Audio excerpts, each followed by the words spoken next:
what are they saying? To be honest with you, football no. Na me pese me kom. Say call.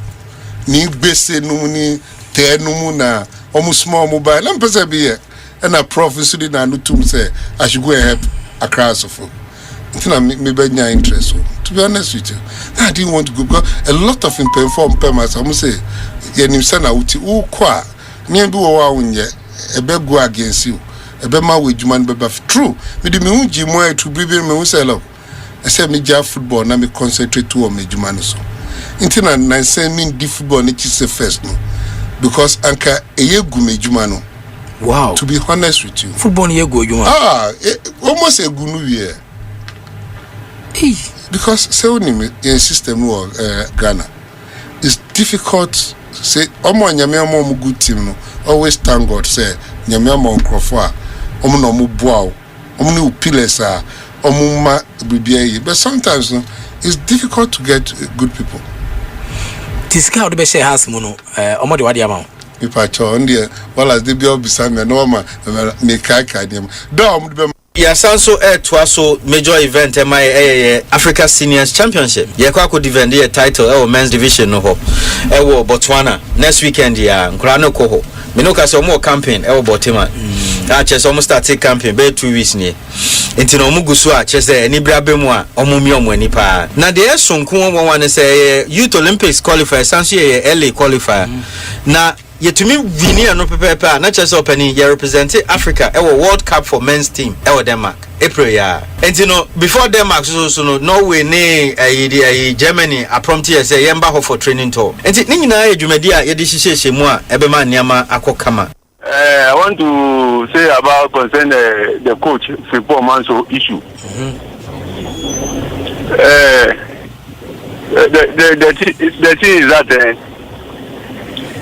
football Manso is once a footballer, and those challenges that he is facing, you people have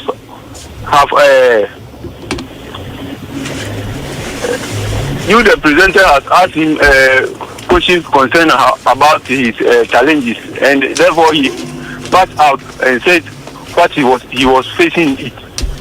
And then now you people are saying that he doesn't supposed to speak in that manner, because when the players are sabotaged about his some of the players can sabotage on a coach or some officials.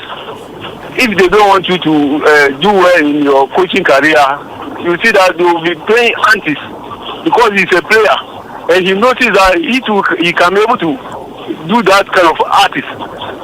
So like how the Ghanaian Prof said that when you roast and roast fish and you put into his mouth, when he says something and you people are saying that he didn't say it well. Okay, so how did you say that proverb? What to do? I show yeah, so how will you say that in English? You have roasted this thing, rot into his mouth, and you say that his mouth is smelling. Wow, that's the English word. That's the English translation of the proverb. That's the English translation of the proverb, eh? Wow. We are hearing that for the very first time. Please, I like your name. Your name is very sweet. Because when you use your name to compose a German song, they say, Mama. Thank you, please. This guy will allow you. In fact, we are going into next year. Thank you very much. Hello, good evening. Hi, good evening, Wallace. Yeah, who am I speaking with? Okay, so my name is Bridget. Bridget from? I live very close to where you live. Oh, okay. So that's me. Sorry? You live very close to where I live? Exactly. You mean my home? So what it is that I'm very interested in the new town ride.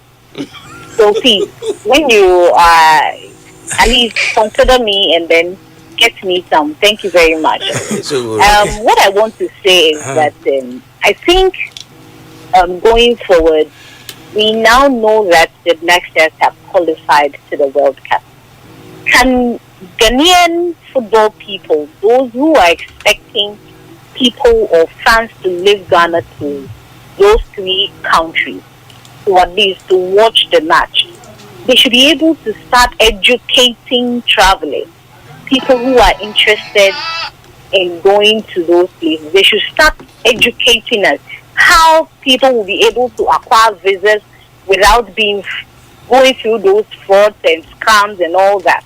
Because from now, I think time is already approaching and we don't have time. So people should be able to know what to do and what not to do to be able to go and watch the match. I think that is what I want to say. And again, I am excited to know that Ghana's game ended 1-0 because I think sometimes I get confused because growing up, I was able to off-head mention first Black Stars, first 11, but now I'm sorry, I don't know. That's the thing. I'm not so sure about our first 11.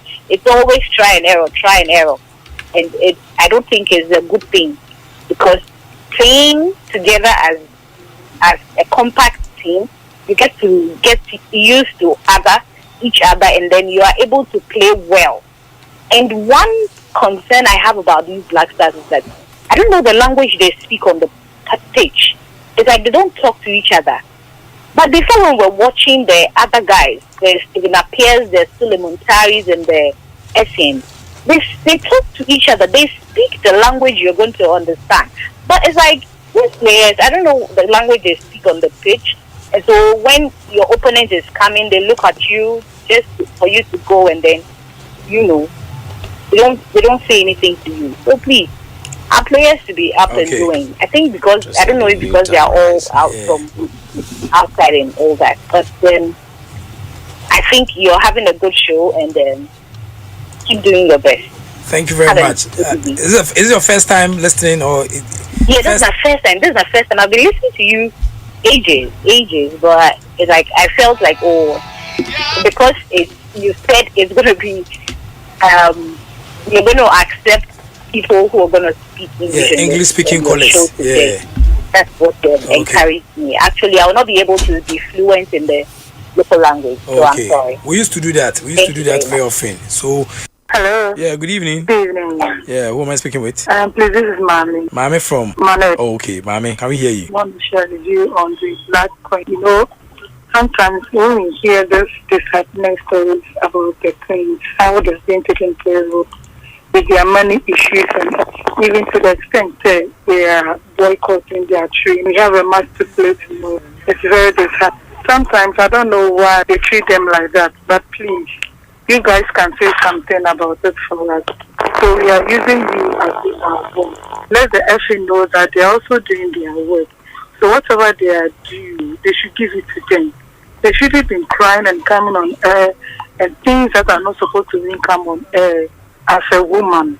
Okay. All those things should not be done. Please help them and let them know.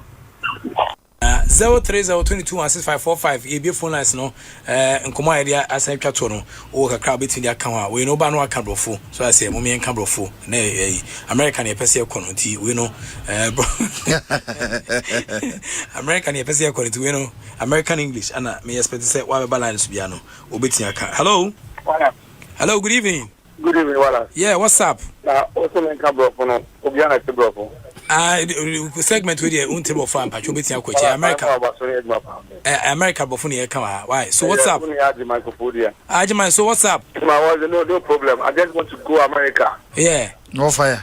When can I go America? Okay, Asempa FM. Supported group. Which group I should join? Yeah, you need to contact them. So I'll call you back. Okay. Wale. Yeah, Ajima, answer for night. Yeah, hello. Hello. Yeah, good evening. Fine evening. Yeah, who am I speaking with? Yeah, Wallace, Nana Field. Okay, America. We say, what pick you want to go to America for the World Cup? Why are we in Ghana and we want to go to America for the World Cup? Whilst we speak. Yes, sir. If you want them better, we go give you better whole. Yeah.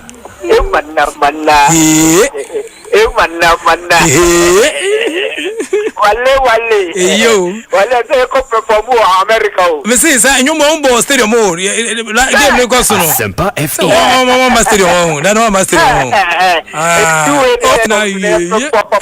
Come to the party. Everybody gives you better party. Support our team Black Star. Wale. Okay, and now Shabu na ka catch no. Asempa FM. It has. Hey, asemu. This and the general so enye better as who. About that all day, and honestly, he is. If you are under 40, this advice might save your future. It's in my course. 03022 very. No, I don't. Asempa FM. Hello. Yeah, good evening. Good evening. Yeah, who am I speaking with? K Wallace.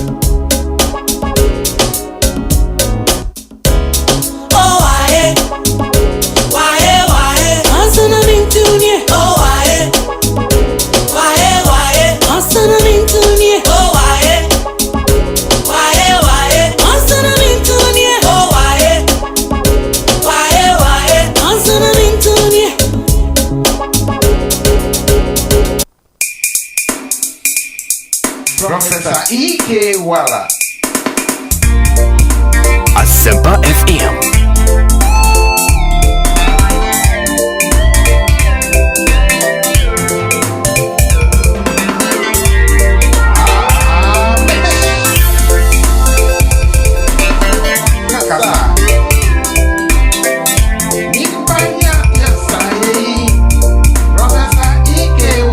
The global AI market.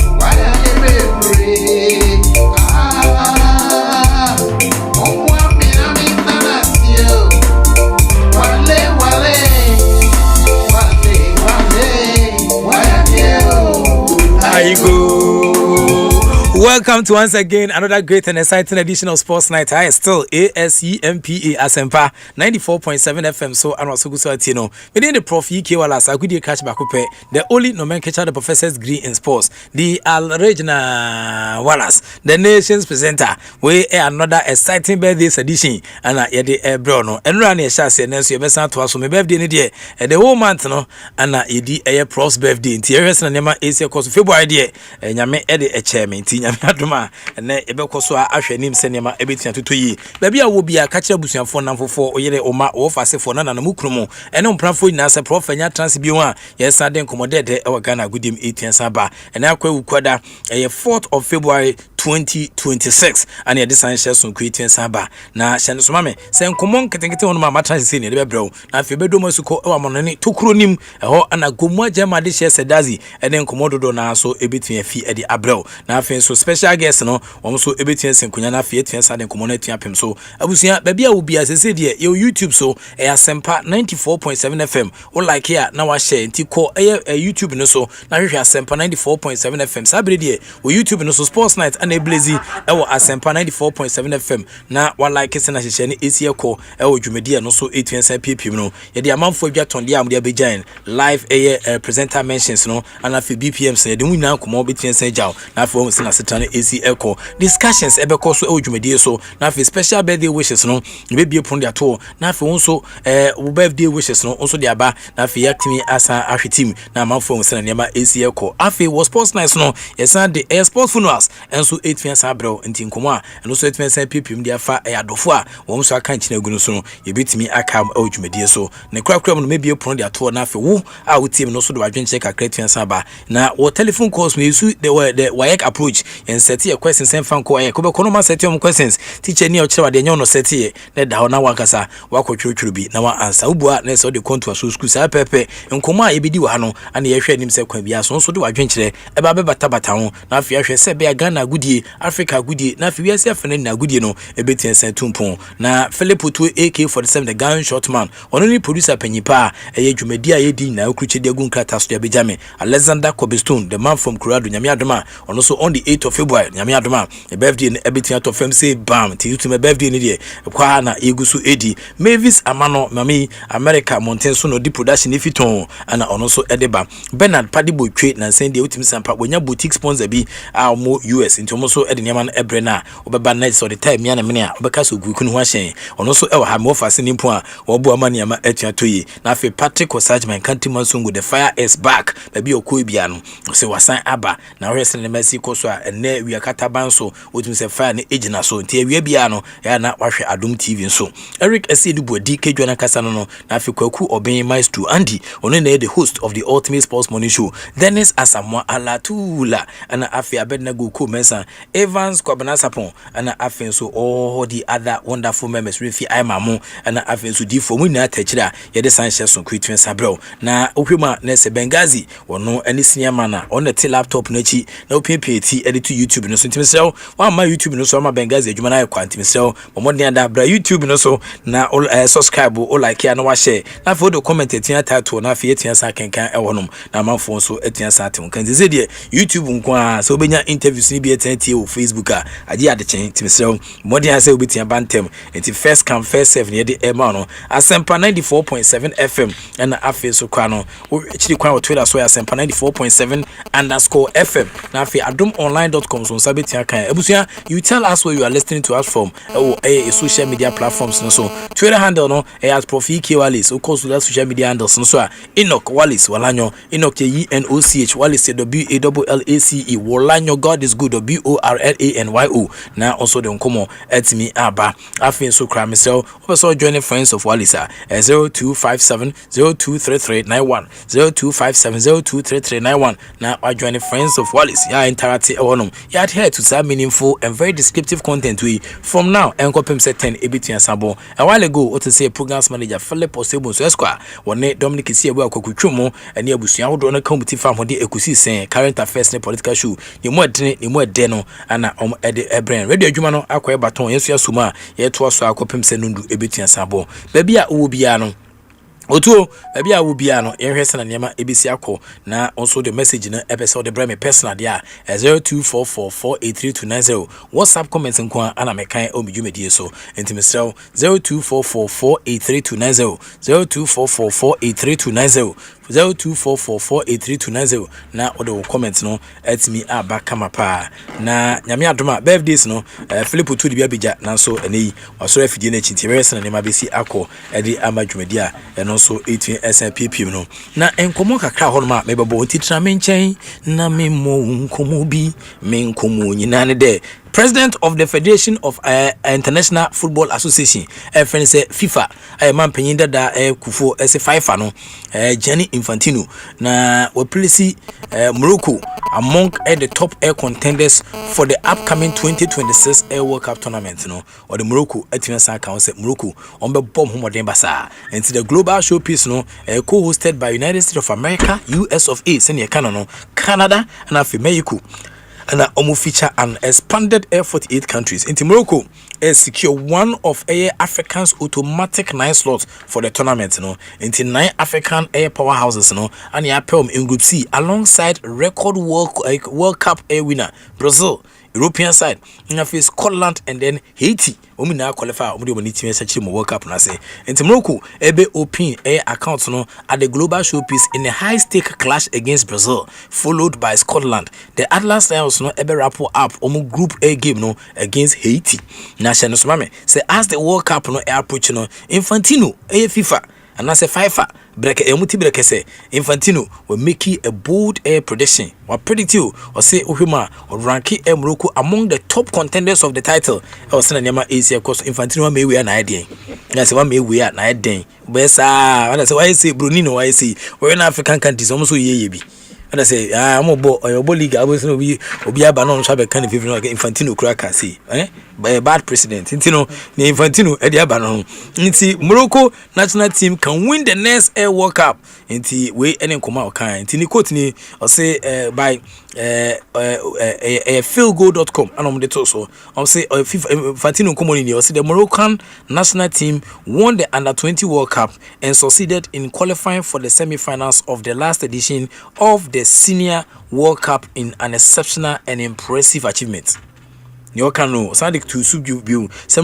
has not only developed the technical skills of its players, but has also reinforced a firm conviction that it has become one of the major powerhouses in world football. The Moroccan Football Federation is working very hard, and all the people of Morocco love football. Now, when I catch you say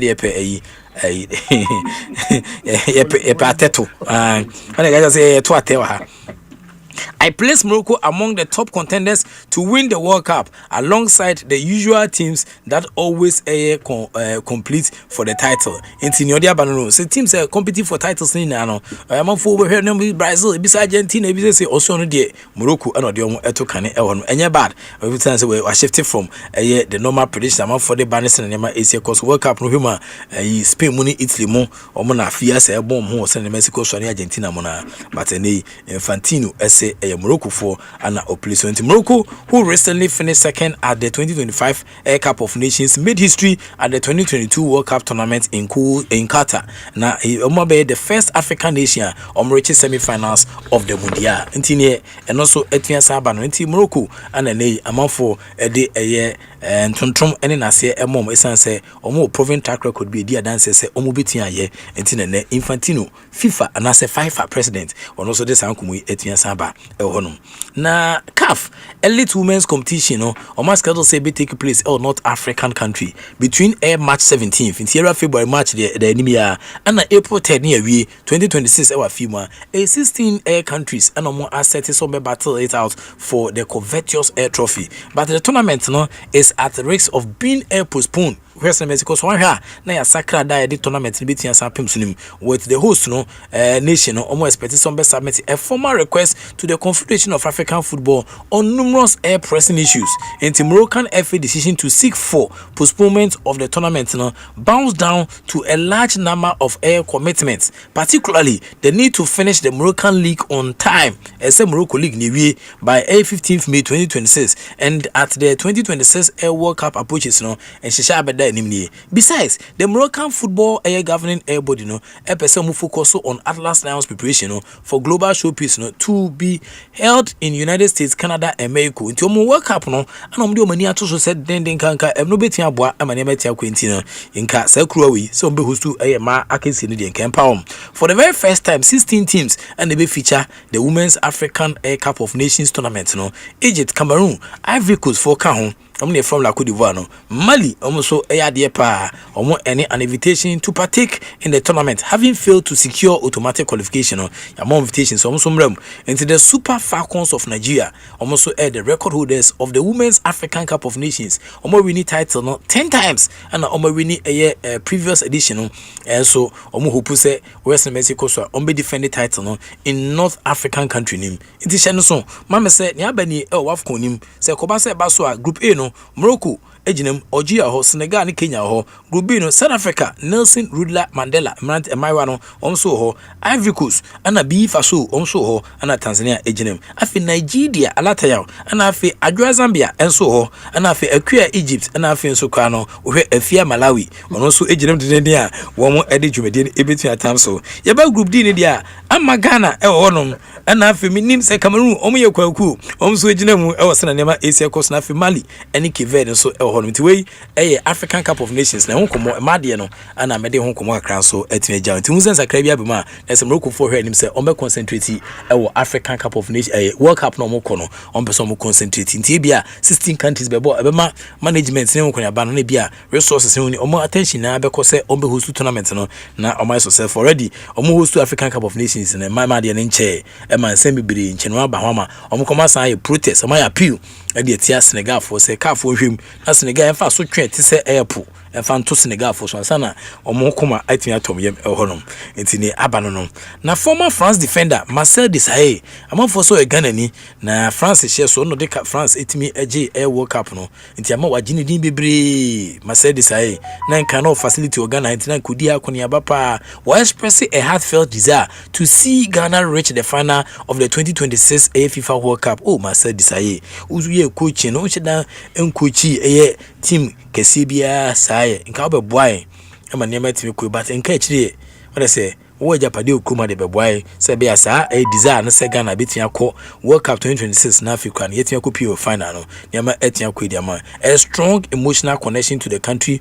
of his birth and the man is and despite say offer a broader assessment of Africans' chances at the tournament. Marcel Desailly no dia bani make sare marks here Abidjan ton American Groma during activities surrounding the FIFA World Cup trophy tour. The only FIFA World Cup trophy tour presented by Coca-Cola. What I say where he reflected on Africans' growing influence in global football, while acknowledging the continent's improved competitiveness. The Ghana-born 1998 World Cup winner, Wadimeti said, the greatest personal wish is to see the Black Stars achieve an unprecedented run to the final. Ghana will be aiming to make a strong impact in the expanded 48 A-team competition with great stage matches scheduled against Panama, England, your colonial masters, Croatia. Oh, into Niabano. Into Fishes will be hosted at Toronto's BMO Field. On a side within the between Sapaso, Gilead Stadium, Boston. And to rest in AC Cosa, Philadelphia, Lincoln Financial Field, and a side between Ibitia Santuja. Na rest in Mexico, Marcel Desailly mono, boss hand, the boss hand, TNT Marcel Desailly. To come back here and Asempa FM, the World Cup, who brings a lot of hope. We are talking about the biggest sports events in the world, which is football. So I'm very glad to be here and promote that energy that the World Cup all the time is bringing and the hope that comes with it, you understand. Remember, statistically, Morocco managed to reach the semi-final during the past World Cup. We are now hoping, now that we are 9 African teams in the system, that one of them will reach the final. So maybe Ivory Coast, you don't know, even though I love Ghana to go to the final, I believe that Ivory Coast have the potential to reach, this final, and the hope and the belief gives, an excitement to every single fan that loves the game, because the game is absolutely magnificent. Enti Marcel Desailly ana wote ne nka no ono na World Cup no Asempa FM France na so ye Ghana na so rese ne Mexico so 2020 no okopi mo France a ode age World Cup on ma o se ohwe nim se Ghana so da chi be begibi na akobo ama ase oje France ne chimbu ni for hakra se wo man ne Ghana ana ode France akoji nti se wo chinchina chi opekwan bi so obetia gibi ama Ghana nti se ode chitai ana e ma se be betia sa gibi nti Marcel Desailly ana wote ne nka no Chelsea striker baako ono so ye friend say Tariq George na ono so reveal say ne mother Ghanaian na potentially open door no for a future nationality switch into abante no Tariq George ana di we aba Tariq George onti Tariqa o sai George de na say utim say George ye enti Ghana de we George e bebo nyo mo sisia George ye Ghana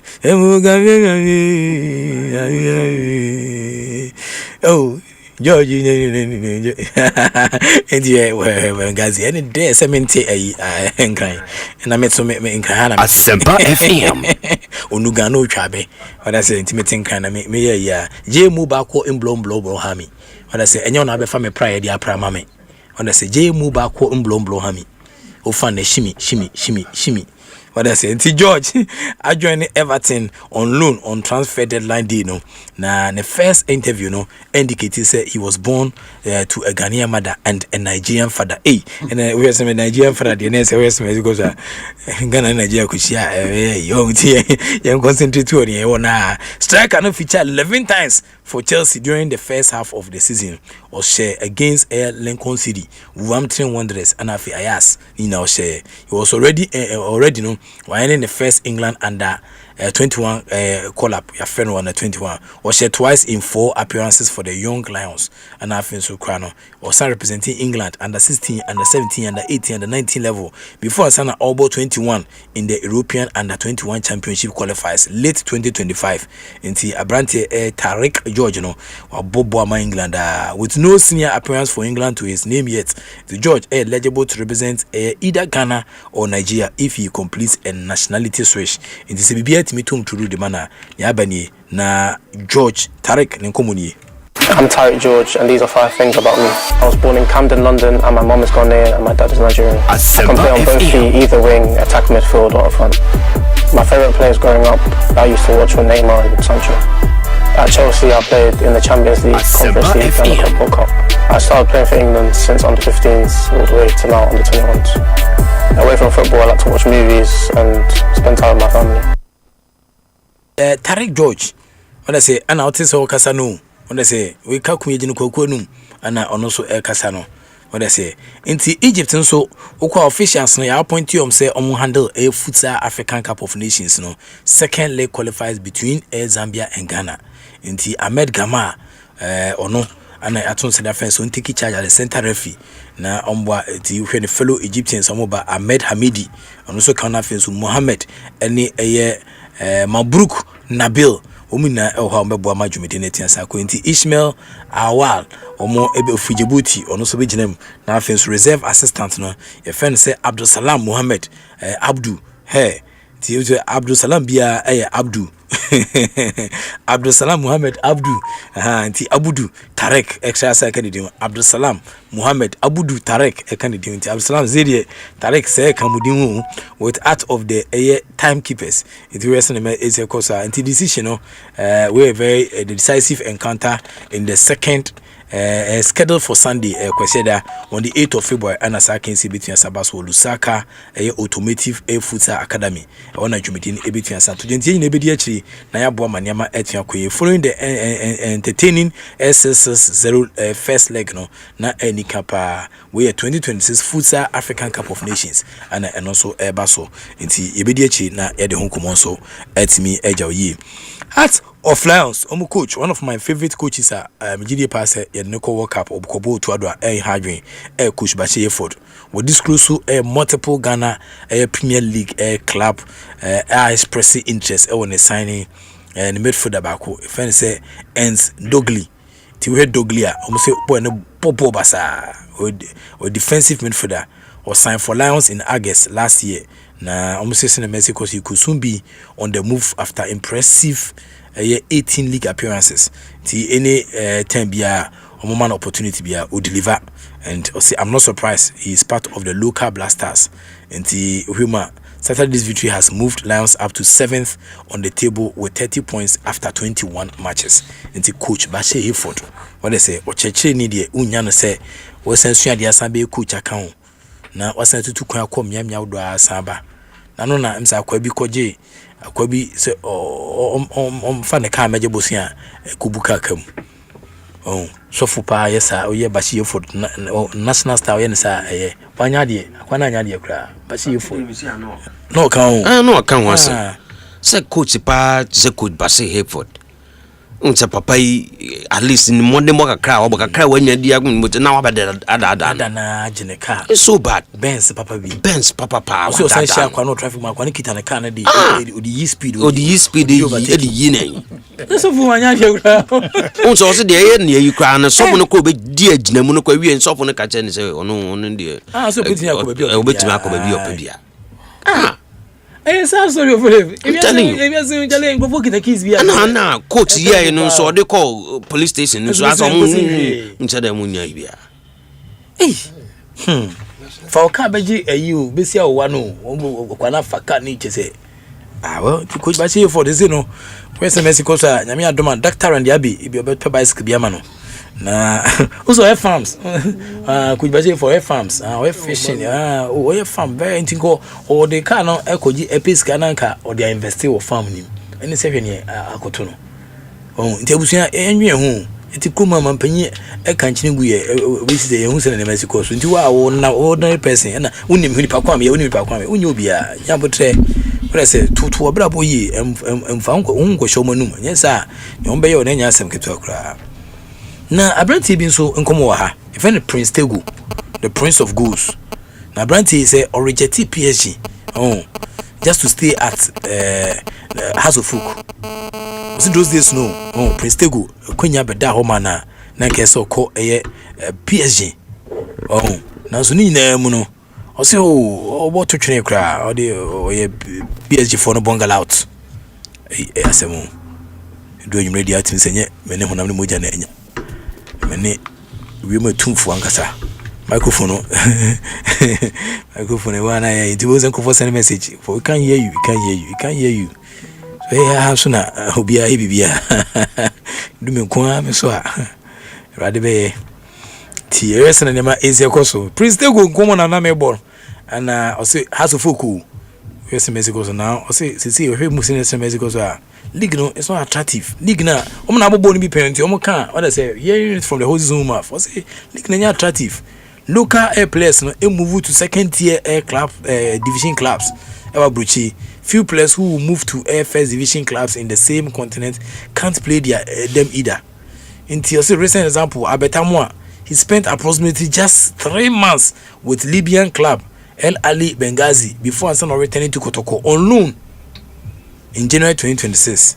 Into any time PSG you not buy Prince Tegu was league attractive bakuzi hey Prince Tegu no more won't be painted can't it means that there's a speck of truth when I say send an Asia Cosmo House of Folk made for the fence Abdul Karim and also SMS tragically Olusu a 3 weeks old baby very sad Abdul Karim in 3 weeks akola ya wono ni na otwemi ensa kura na akola ya aka nchene and the first born so no that as we come first time or wuni that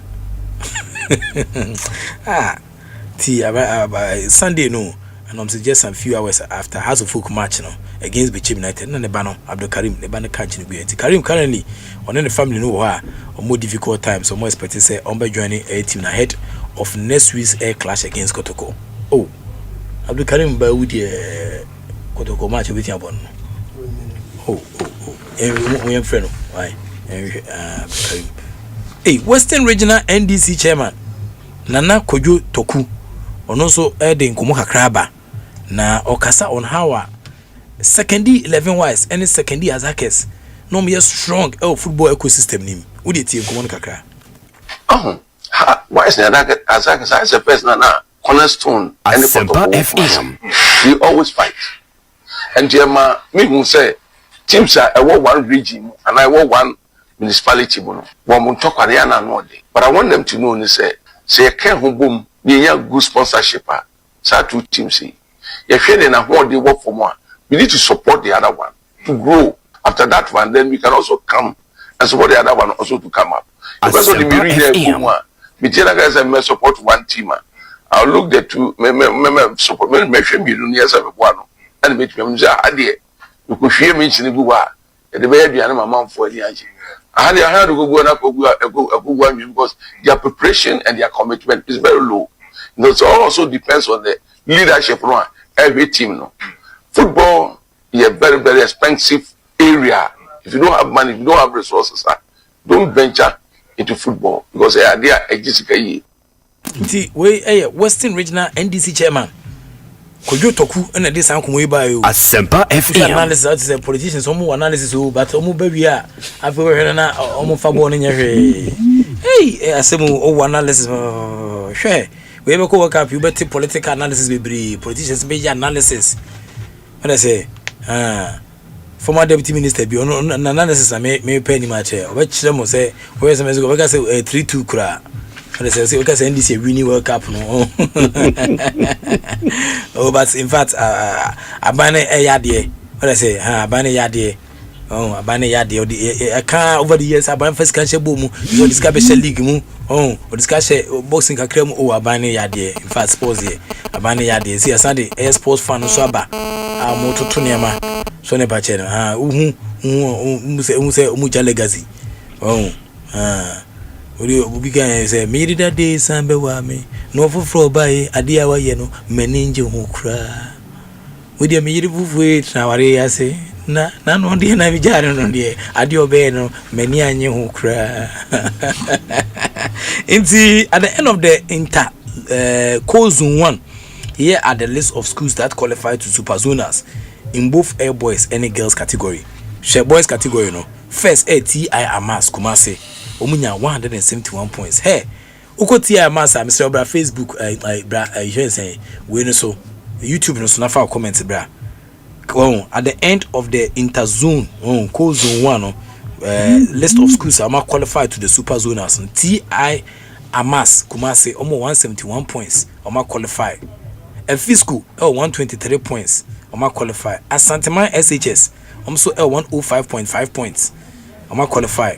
Or 32 SHS almost qualify 60 points. Adriana way Eduman SHS almost 51 points. Eduman Western Mexico SHS 51 points. And I feel so Empasetia secondary technical. So I say Empasetia secondary technical. Almost 47 points. I'm sure I'm American.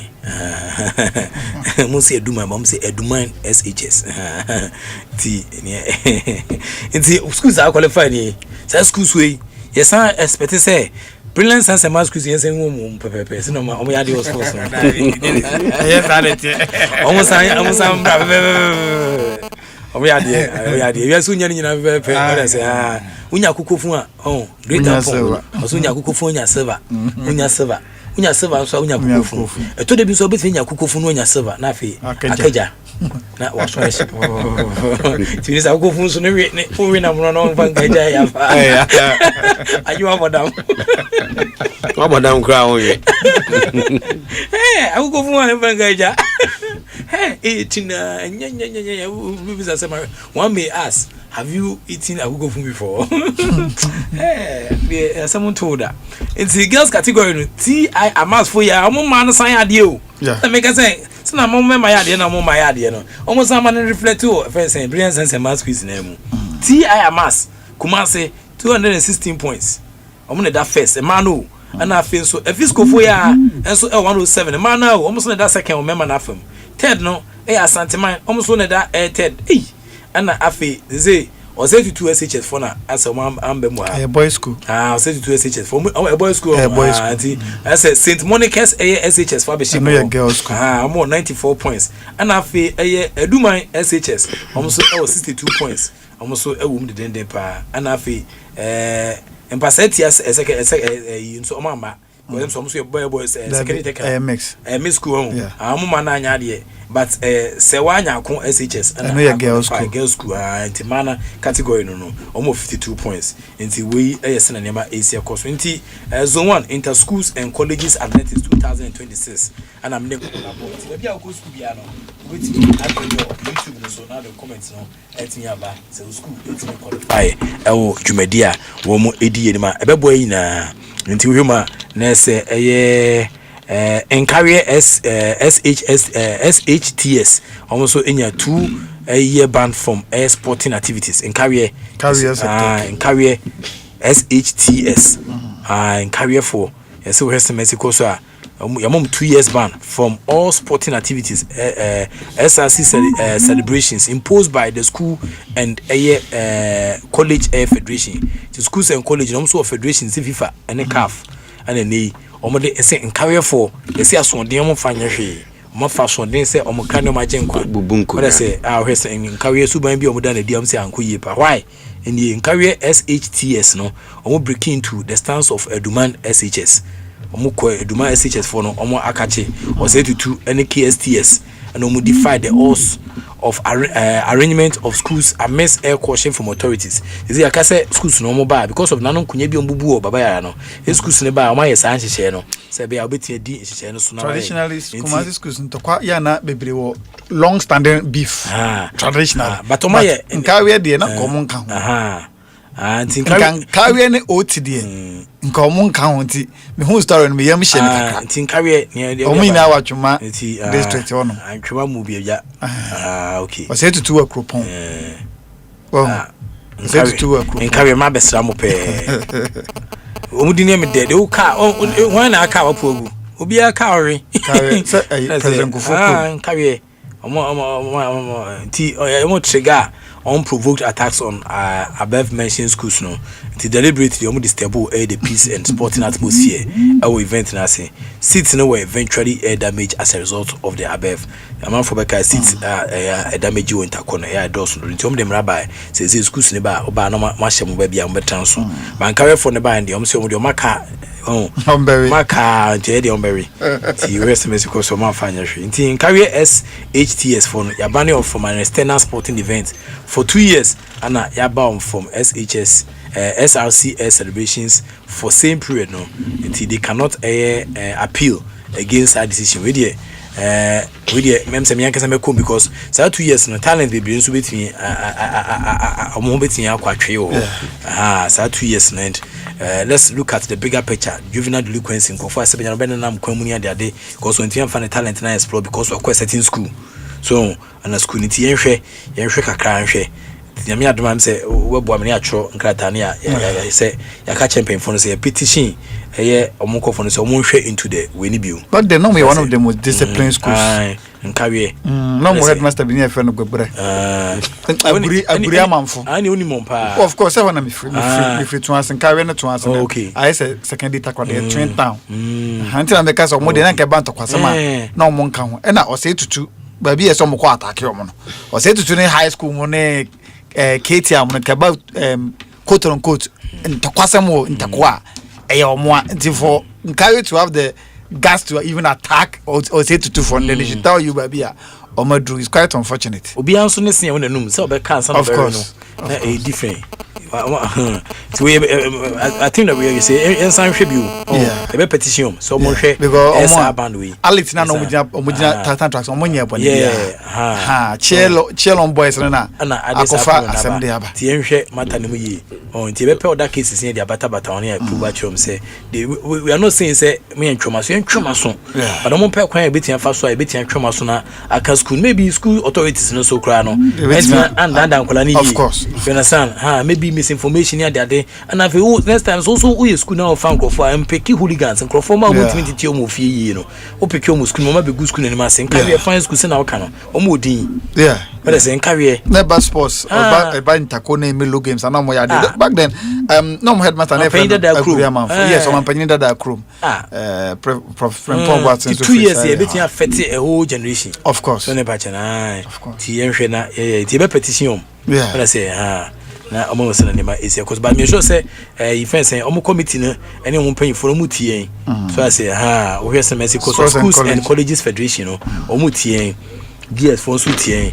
extra curriculum activities na ya na eboa wutimi sua dia mental ne da na oso ehia o secondary school tie di bo ma but I say obi ko betie ehia ne dofo fence interco so ne pa ne dia koso one of the things boys and girls in the break stadium ho no Prof Abuo Kumasi Ntakwa Abuo of course Ntakwa Abuo schools and colleges event Kumasi a big thing Ntakwa di Abuo of course fele body maybe phone lines na Ntakwa mwa amafo meka Ntakwa mwa Ntakwa mwa oda no fele se beka Ntakwa mwa that time na boys ne bo white no jai Ntakwa serious na we conta konso o best uniforms and America no what why your new on the way Accra schools no Western central schools in the science and math schools no work up no schools and colleges sports Kumasi a massive thing a whole festival on its own Ntako na mishia jule se wa mwako Ghana secondary school Ntako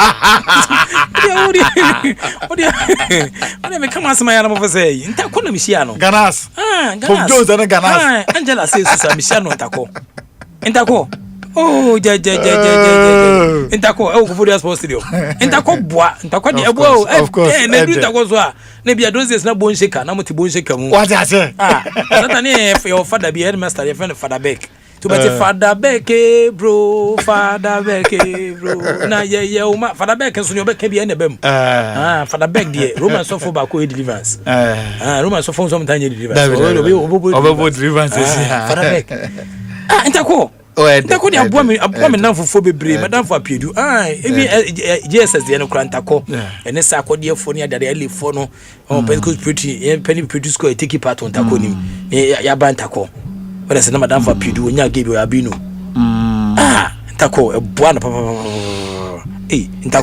ntako kwa na ma eye offense Ernestina ba ene osekufo ntako na momu sha se osekufo bobo na Ernestina ba so etumika o komrika na meters the whole offense is Ernestina ba why do gonna push you contact ko ba that week no nyina no course above boys by year no do easy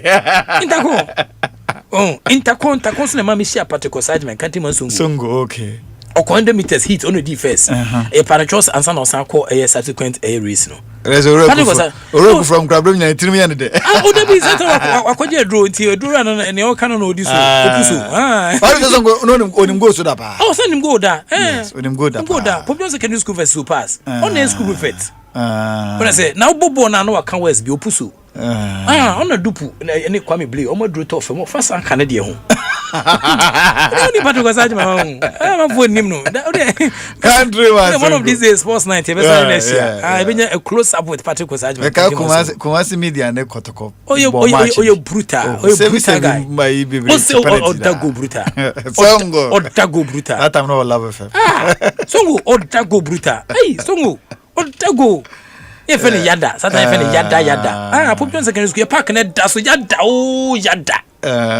what I say yada what I say yada nana dan for pa anything na tego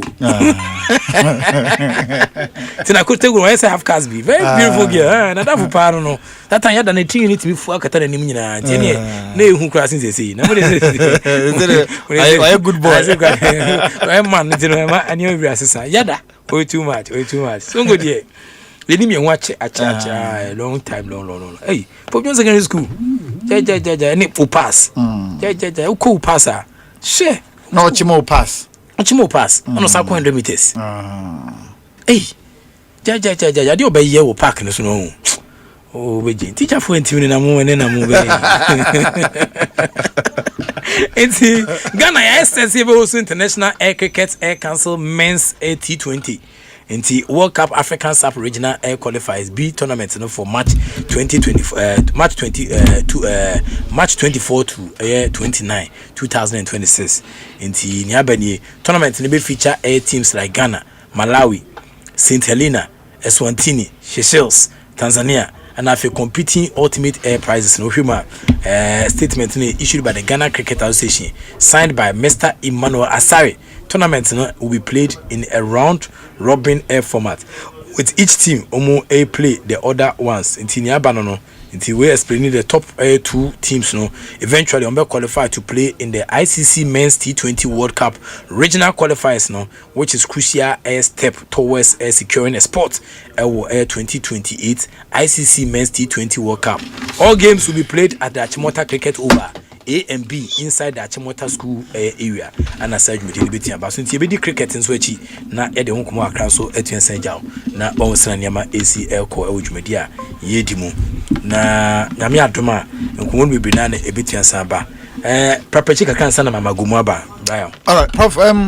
Kakrabi on the schools and colleges as a man I feel said the advocate here say club kobo match. Nasa ne supporters sebi ekodin sem huno ana oman bi kobo game na ne supporters ekodin sem huno a yem punish players na ne om efforts ebia no ma we na wo se wakote ne points because supporters akwa tubo ana supporter bi akwa tunsu ana se bibisa na enya ne fine no I feel say say itimi hwe na eba schools and colleges no a say be ka say the tabo e dia to school bi so simply because teachers are not more stance no antimi am manage and crane yi am more breaky band ọmọ breaki bank ẹkọ other sector of the pitch akọ si mehem akọ bubu nkonwa say motimi ahu mo say ọmọ na bubu nkonwa na dia mo betimi de fine e de atom so na so ma show mo na ọmọ san so atua damage na ọmọ cause because say the work can 2 years and am de atom so and e bia na a young talent bi a oba na first year school ni sport na mo de na ba first year or a runner and as or a high jumper or a pole vaulter or any of athlete be and as or a football person o say o the 2-year band at the atone so from all sporting activities or no na ojina pitch so all your activity in honor of new school now they are penny when you school no they are penny when you man and na the school colleague be or no into me can be jina stands makwa di bonenti no o say akra na oba first year no second year the talent no he will not get a opportunity to exhibit for national team coaches to see him and pick him. In fact, I say, or from 3 years, he will not get the opportunity to exhibit the talent in the BM for national team to pick him. And or more through schools and second cycle school sports or many opportunity at there to coin. Okay, ye natural 4 by 100 meter teaming. One notable person the didn't ever meet him off head whole halute. Just some few years ago na otumi the man tia Amadia Kumase. Etiam fan says the tabo to tia Amadia so because Amadia boys and as a girls be coding semuna and Kaumani benya whole halute man compete their ma or mino national level and that size no. The rest of Joe Paul, Benjamin Zamati, and ye Alice na Canino. Onya Bonibia. So for me, it's schools and colleges in Penfono 8 years. Yes, you have to make sure say you maintain law and order. But to say my bande in career sector 2 years from all sporting activities because school from Kodanakwa couldn't say muno a year stance mudie. I think it's a bit extreme towards omo buy no mo talent no sports no because obekom no na omo ko di nsem hunu stance no no omo ye omo asabi omo ti di bu omo kakra o etekoba se yenko chowase ne ade ne yemfa nto aso nko invest ne ade a they will get the B2 B3 A1 kakra be de akọ but obi wo wa or secondary school ho the teacher ni mo ansa only exit route into the universities and I say obenya opportunity ya ko school abroche na ono so abro boys ni je no na chede ya yakopɔ de man from abosi a bia na ode tumika na insta ode to javelin and I say high jumper otimi hurinti no na ono nya bone bia no ode enkwada no so tabo no de ato no so kotra kwa wini mako na aponchane na yakwakote ho fifiri. For me I think say it's not a fair deal to a school for no nya the brand and career sector can answer America, but I am just looking at it from innocent athletes now. Now, omujina pitch and so their job was to make sure they are bringing honest and ammonium to the school and career sector. Any one kasa, any one bushaka, carabin to the schools and colleges in Paifono, ebetimi. I feel say ebetimi abwa, but for maintaining law and order, our second cycle sports. I think say so. Be a cosimi hema. Punishment should go for them na entimi NC obia ye na man koso ye fama nyina ehon miti no ye be say schools and colleges in Pemfo Kumasi. Yes, I know say about a second cycle sports event Kumasi a big thing, a massive festival Kumasi. You cannot just downplay it because a moment for every school crampono to feel proud. So Drew a year interco Super Zone as a trying to Suzo and I said Milo games. Now the number of all students are omoba. So omoba be support omo schools are a big thing, a massive thing. Kumasi. You can just even admit school back into the federation and that's into the sports. No catch say be the next 1 year or 2 years because of some year near Montero. Say omoba alitin kwa nemra. No munkwa ba no ma be compete. Ebia na ba ko bi mienu bi wo mu a omo talent no. One opportunity anko Prempeh College. One opportunity anko OWAS. One opportunity anko Osetutu anko high school. One anko St. Monica's. One anko Yasanto anko Sewonyako girls. Or career sector or compensatory sector. And I say or Twanse secondary school. And I say or Akro from secondary school. But you bet me a pick on out of the lot, no. no wa join the national team no ono so na brabo esesa edeba mpacho tia se aha but okaso yi ne edi afiri mu dia na che se etia my dear boys no anase eye mama kara na be benefit unim one thing sometimes udu kumase a ye ka sports schools na obebo adu jamfi obebo tia amadia eye de o stadium ne nche ho na no obebo okes obebo high school obebo owas obebo prempe. These are the known schools abeka se ba sports and college schools na games na omudi ni mum but e wo mu aba akopa bi na bo so pia free mu e wo school bi mu na ono e content kura or dragging the school no nyina into the competition obi wo no ono ko bia oye 100 meters oye 200 meters oye 4x1 anytime bia the school any that so nyina no say he is the one single-handedly dragging the school into the competition. It's a command sana a new one on corner. You see that while bear content crowd original doom a new one home because they are called Kumasi Sports Stadium acquire interconnected superzona. You definitely will bet on Tia Media say they will be there. You definitely bet on Obi say a year Konongo Dumase and I say Opokuare Pempe College because these are schools they've gone to the extreme by scouting for these athletes are more talent, you know, into a school. No?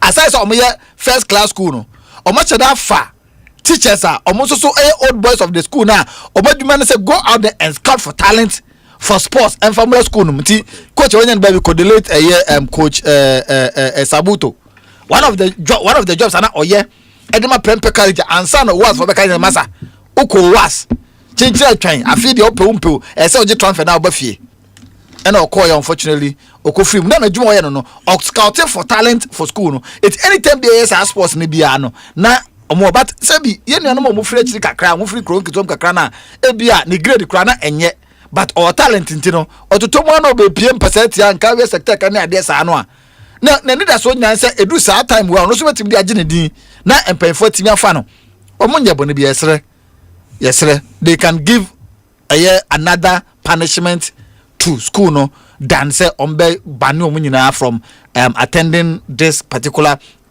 event ayana AC once in a year na ebi akra bi ona say ne talent woman na etime free nsem for me no ya adwene empanfo tie ya omunye bibi emfamfa ho. Okay. Enti I still Asempa 94.7 FM so no so go so at Sports Night and yede Ebron Gomwa German this year Sedazi e wa ha ode bewura amanoni tokro nim enti Mr. Babia obia no still I'll bet me the WhatsApp comments number lot of messages na menya what I say be a belated birthday be a happy birthday be a program no na esa mejebre na metime kenkani na kama ema onso Babia obia so anything such. I really appreciate all the wonderful messages among for their brevity even and no, I'm saying no because send me 100 Ghana. Nanya value cry. No, so no dia no. Only pa beze to you send me 100 Ghana so me fan talk credit. Ne say many G 100 Ghana no pa. If I say to be my idea pa I'm send me 100 Ghana. Say G talk credit prof. My idea pa mo be pon shoe na me bon pa e bia mamo. Me I don't normally say God bless you. But only time I say God bless you I mean it. When I say and tem bia me call me kutu dwani bia no me do camp me prayer topic ho. Guy ba ko o mali ni say di bia me bon pa e ma no. I say na totana ne bo ma say nso me bon pa e ma no pa. So I say umbie rehab center kese pa na nyama ko humanity no as for some kind so birthday ni nye my friends lip service keke omo mfa 100 Ghana account na nye bad manage pa man kana bo me hu kana manage but I say omo names no so ba clear it's me da wase many so pa e bin so I as much as e bin so Mizo komo ni nyanika nyama esa nema isi koso na seahorse ultra cool coolant Bengazi we seahorse ultra cool coolant ana omde aba na yeka coolant ahun ana driver phone be na din so ne guka nim a mistake let's say sa era na twem ti cast be na se okwan ho na nya problem but any seahorse from paying for seahorse ultra cool coolant ediaba na problems are plain water e cause to engine no what I say untimi entiase na bebrina nim on cars bi wa say even current cars na ba no even coolant no kra no you only good for European cars, you only good for Asian cars, you good for cars e ba Africa no ko ne ba wan hu coolant papa fa ngu ka mu a ye cars say bebrina o kwan so no e ye kwan a ye fitafo ni bi ene driver fo bi coolant om di gum bebre nsuo olobo we nchin nsuo bi wa bi coolant nsuo na coolant na e wo mu na ebedu kro de ma ne agya ne edi nsuo so ne pa che no enti no we die ye kan fu Seahorse ultra cool coolant e de amount ultra cool coolant no ebo adwuma pa na eboa enti me so time aso so obeja airplane water no yusu or radiator no here air coolant pa many people still pour plain water into their air radiator tank but a rusty na fe cause corrosion emwa ebu onso akwa it boils too fast and afin so it lead to engine overheating say coolant no it's say a well formulated coolant say can crazy we na say engineer share a 10 no a do baby a na I warm okay but it's so din so agum ti asia do baby a na ntun say blog na ne head ni nyina na so overheating un use coolant udin so agu ka mu ache card de ntise nipa no amane su ba ne su no Seahorse ultra cool coolant bo mo de ada se wo sabit fiansa ka bi wate na aboa na maniama etiantutu edi ama ti uhwese na Mexico so a water pump no radiator components no plain water emboa no wada se nti ope ne ebeboa ema water pump no wo engine etiansa di nche ache a Seahorse ultra cool coolant ana make am for the amount Seahorse ultra cool coolant in frame 0244 577 559 0244 577 599 and 0544 133 169 0544 133 169 Seahorse ultra cool coolant, the right additive makes the right air coolant. It's nyama yakeka boom, you can't additives and nyama yakeka boom ya di coolant no. So when the papa na and then ma air coolant near papa and it's na make for Seahorse ultra cool coolant at the amount. We a driver, we a car holder, baby bia will be a nenumri, Michelle. So won't say that o car na essence mono. Be a new battery, new engine, but natia engine pressure so share nam so my crack on more can for be that on the say. You Seahorse ultra cool coolant no. And on air coolant papa a well formulated a bit yabwa Emma or Canadian engine che. Now feel so all the mechanisms. Well, I was a canon. Well, I was in Mexico, so we say, Uro glass number femana. I say, oh, winner, intimate Rudy. So I say, coolant never can money. Near my network can say, yeah, Juma to perfection and yeah, Juma. But my engine was so sad, and I was so sad. Could be reverse over. What I say, wouldn't you so sad? What I say, Scooby, as the demonstration, Koforia. Never need change gear now, Sisum. When I say, one is who passing an ultimate channel, change Penosum. But I say, or something so over changing me, the Biasa Jemusum, Jemusa, heavy, you should Seahorse ultra cool coolant. And only a year in the shy bit and Bomania at your amount. Set, fire quay. Okay, Ebraso, Miso Munjonia live or YouTube Asempa 94.7 FM na Mumra Neja Yemunimu Endi Jumadina Biansun Timi Konkan and say a sports night. Yes, the only sports show ewo Crudium Hanamo party Ghana party say do anajodia na sempono what night no going to be a good night and the man Biansu Timi Akonkan name amanani tokroma manani sema ya bobo no na yedi eba we say say e dey fi matches ahodoa na seja ekoso eye ene se the matches ahodoa no bebre na no nso etodwa enye fadiagro ebi awie ebi nso ekoso de nenden ama emu ayese but ye hwe matches ahodoa na say ekoso asene say Carabao Cup no ekoso eno Arsenal echi Chelsea ebom kabako ema Chelsea bubukon entimi anti ama ene Arsenal for ediomun ekokopiem ewo final na se nebira no ewo soro pa na me no kasa de Manchester City Antoine Semenyo ene ni ɛne nuanom Manchester City omosia Newcastle yesia kan say 29 minutes na Manchester City aposo atena ba ko edikan and say Newcastle for entimi entie enye enonko a adama say etodwa and say cup matches no bi eni uko France a Coupe de France no ekoso Laurent eni Paris enso edi aboani a ofa edikan 0-0 and afa Lyon eni Laval anomonso asia ofa edikan 0-0 Nice eni Montpellier ofa edikan na say Montpellier at Nice abuguom ekaba ko a omo entimi saka no ana Toulouse enso atnefe asebako edietia Amiens omo entimi ente saka no Sansona Troyes omo atnefe eni Lens ena de apem so 31 minutes 0-0 menu kasa die na se Manchester City at the second goal no enso at the apeso and it say Prof there na se ade na ukase ensuo no enkase pampom na se hwe die na se hwe Newcastle United for pa Brent and Jed Omar Mamouche o sina kan edema Egypt ne di kan ball first goal enso edema City second goal no Omar Mamouche ya wasanso abo second goal at the atwat na at the Manchester City and it say die ene gye nko a ene ekoso ewo City for wo mu aso ye ne ehun nsam ye de ma sans na okopem ewo Germany nso a de tie ne DFB Poka nessa no so ekoso ofedi kan sane sempo no hostel wo mu atena fie wo mu ene Stuttgart ene de abo ani 0-0 ena okopem ewo Italy nso a Coppa Italia Inter Milan 0 ena Torino 0 31 minutes ina no so etodwa eho ukopiem ewo Netherlands nso a nessa hodie no sane nei PSV no wo mo se kabako ema Hareven wo mu entimi entes aka no entiwe ene man Saudi a etodwa eho yeko Spain a Copa del Rey eno ekoso eno a sane Barcelona eti Abeseti eguom ekanimi no omo eti mu baako se Alaves achi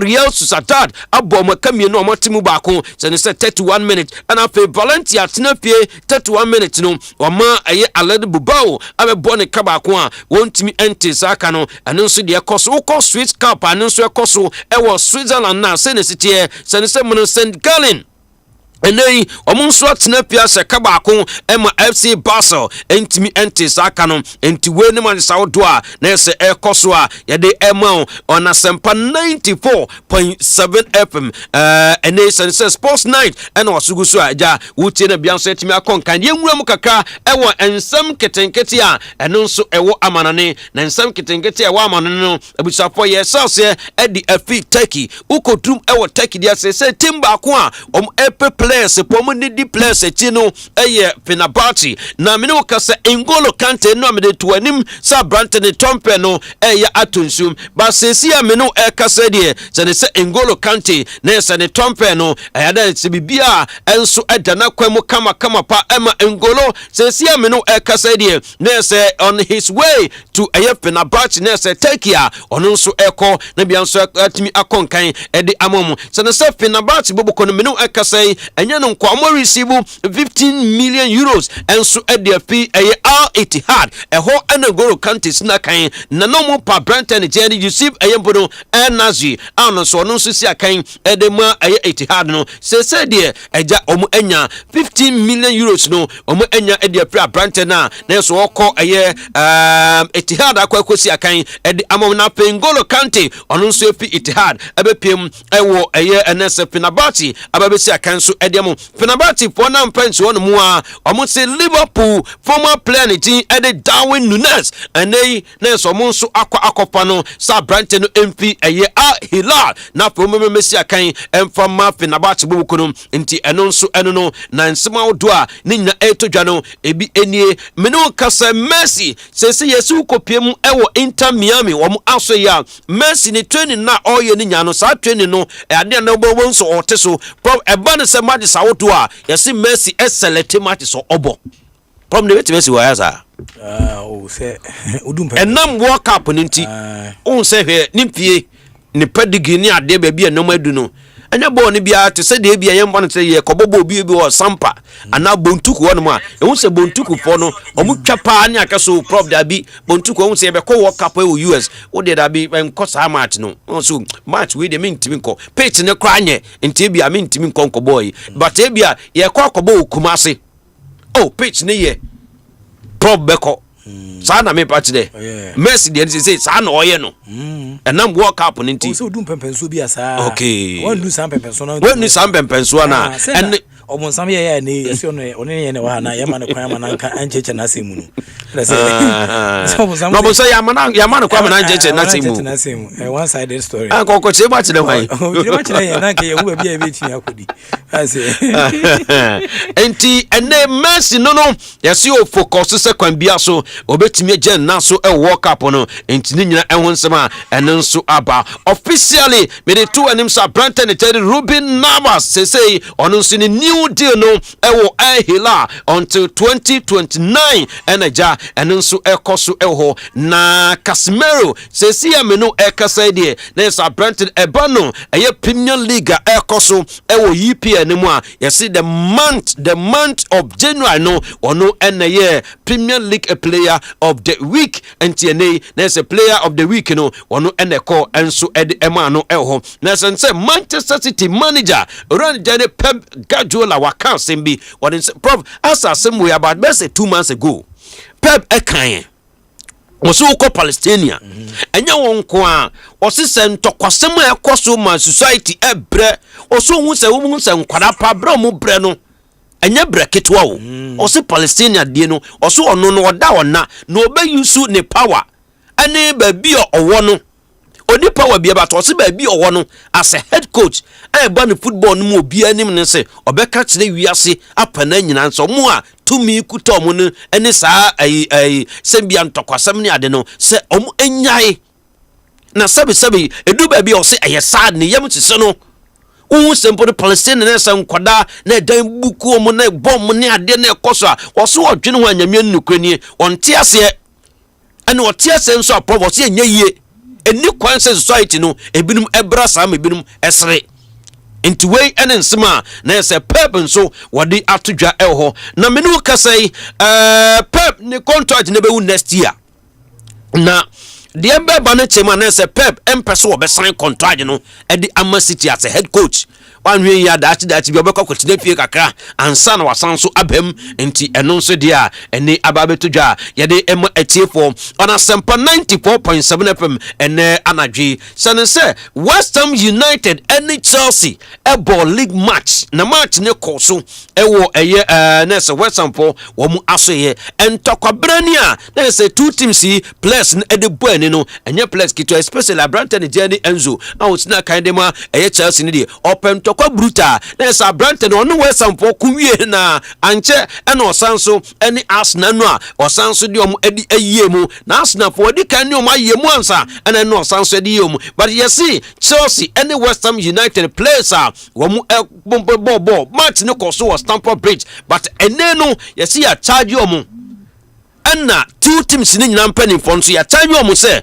omu felie omontimi enkonto omo players no emo kwen e wa agopam so na Prof to say club president no be dey see agopam so coach Nelson no so be hu na ntokwa na see wi here and so omo bobom hu no omo be dey akwa but yes omontimi ahwe omo players ni ye ama mo kwen e wa agopam so nti charge ena nei ye de amom to wini nsema eno so eba abrante ne tie de ayi adin katia osina kan de Crystal Palace na ene ebeto dwase Ghana poto na se yakowo kapaja brante no ese etimi kopa no yesi epra ewo ho na sika ne bosom 27 million euros anu ne sika na se West Ham boboko no eja omo ede koye so omo de kofa brante ne jedi eden kete de Crystal Palace na enam prenti omo woni ntem se practice no Prof se krodium ha enka obo se onkan practice no obekọ akoto no bewie no na wabe ade so a enso nso edi ato so ewo Korea na nso West Ham United po hu ni nyina enti sika eno eye 20 yes so mu ni so no aha na mo nya medical so yes koda bi aso go dabi o ye mo genu so no ma genu sa so mo nyina no say onyes ke bia normal oh yes this guy yes ke bia no dey ma o ne ba 27 million euros yes Drogba Moino ehun no competition bi mu no say ohun emso ohun France o baby no say we heavy so I say we heavy but minisika this year club am coach minisika me dey be foul yeah so never chen because when the worth na onu cross say brand ni certain level of money bi into after some years oba Chelsea o ko Abramovich office o ka chen say ohia brand o say embisa wan semen kan hwe anoje so what cash nko very good or cash so never chen very good but say Drogba hwe na oni nua bi wo Africa when I say Drogba the want me to know the quality of player want me to know to Africa when I say obey peka credit ewu dia when I say and normally Africans want something to eat and die not to eat and survive yenko Asempa 94.7 FM enti Edin Ketia sesi amene okasa die na se ne contract ne move to West Ham no na se Pascal entimi ankoso enam prenti enti weni nsema ne nso atimi aba na se ne se Arsenal boboko no aso interest ewo Bayern Munich omo youngster Brandon di edi Lenat car ono sina kan edi mabaya Munich yaso osa na 17 years no unim Arsenal sika na esa Arsenal po wom epeja sika Arsenal po epeja no eye sika botina na esa so pa eye 80 to 90 million euros eno ani sika na esa Arsenal po anasa Bayern Munich edi ato Brandon so se kwambia so car no na esa ujane na so panti Arsenal po e pay interest wonimu dia ene na esa sei ene nso etie Deco ono eye sporting director de ma Barcelona or see a dear back one can say Barcelona book no depends on or best strengthen no and say to me a conquering enti Alessandro Bastoni or no a Branta Nesu Sina kind de ma Inter Milan when you now so pa Deco Echema and so to me coffin from Inter no way pimo ewo a Barca for say na to me baby see a kind and so at the moment winning man and then so ever Celtic manager a Martin O'Neill what they are to ya second be so Branta the team Eddie Alex Oslin Chamberlain Nelson Abranta Nesu Nankani no sina kind de Arsenal nanso ene de free transfer omo ekwa kofa na bepiem e wo Celtic no no so etime gen nanso esia kan bia so etime akonkanti weni sma eno nso eba eho na senese nsem de eja eno nso edosun ensema wodo ani nyina na apiepie no na sese enesi etie yenwura mu kaka na fe yehwe de eno nso ekoso ewo eye teams no wo mu aso ye amene okase yes na se nemidi kaka sa Brandon Jadi Ngolo na so oba Turkey sese de na so oba abedu eno nso eno no but senese Paul Pogba eya Brandon na se wotina kan de ma AS Monaco na Champions League squad AS Monaco na se ja omo eyo omade so na se omo ede kwakosi akan no na se ne Brandon Ji ede eye Togba anasempo no eye na se Paul Pogba ni dini de na se omo yefrim entwe ene dia eno nso ababe pema ye de ema wana sempa 94.7 FM nsam de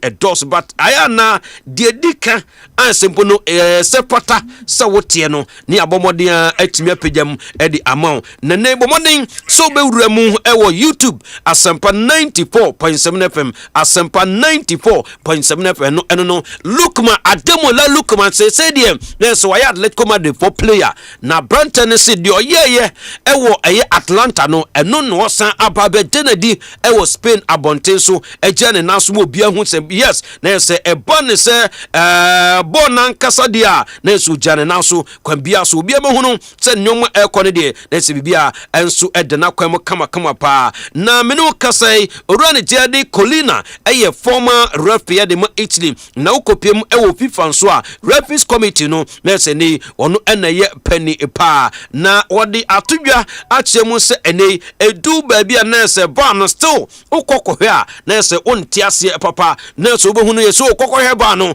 na se akacho se na se ja onsu di America eko so mu oba room ho no na ye penalty amunka se penalty ntije na fe yanko anim enti weni nsma anonso ababeto dwaade ema enso e wona breaking news ba ko a ababeto dwa no echema Manchester City for expect sempono emrante miansa na se coaches miansa anso mu hwe anim se dati bia no ombetimi de replace mu ba ko e de replace Pep Guardiola no na se no eni Xabi Alonso or former Madrid na sempono player na fe coach and afe South Fabregas ono nso e wo Como e wo Italy and Enzo ono nso eja wo former Chelsea coach Nancy Enzo Maresca Nancy no fi ho enti sa three coaches and ene ban se Pep entimi ansan na omo pe coach Manchester City e pe coach akọ ye adwuma e de amom dia na se kwambia so om efa coaches emu miensa emu ba ko anaja om de om beko etimi akọ na fe wakokusi akana bia so etimi akonkan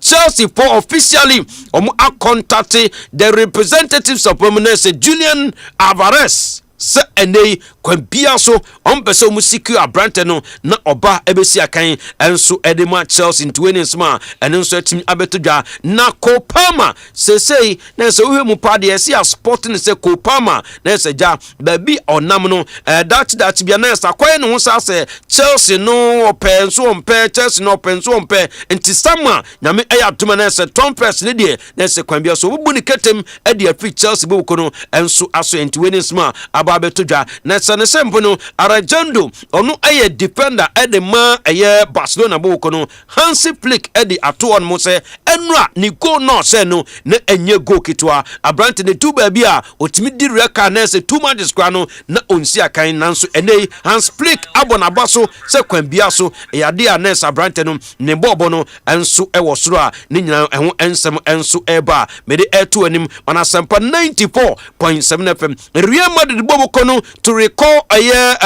Ondrik back in summer. Yes, summer. Trump any biepe. There's a ja Ondrik Abranta no sinakan. Edema Real Madrid. There's a Coco Pim. Ewo Monaco for Wamu Aso and the Nessa Quambiaso. Nim se Abrante. There's a ja Leon Bobocon Olympic Leon and no Coco Pim. Nti Ondrik Leon Honomono.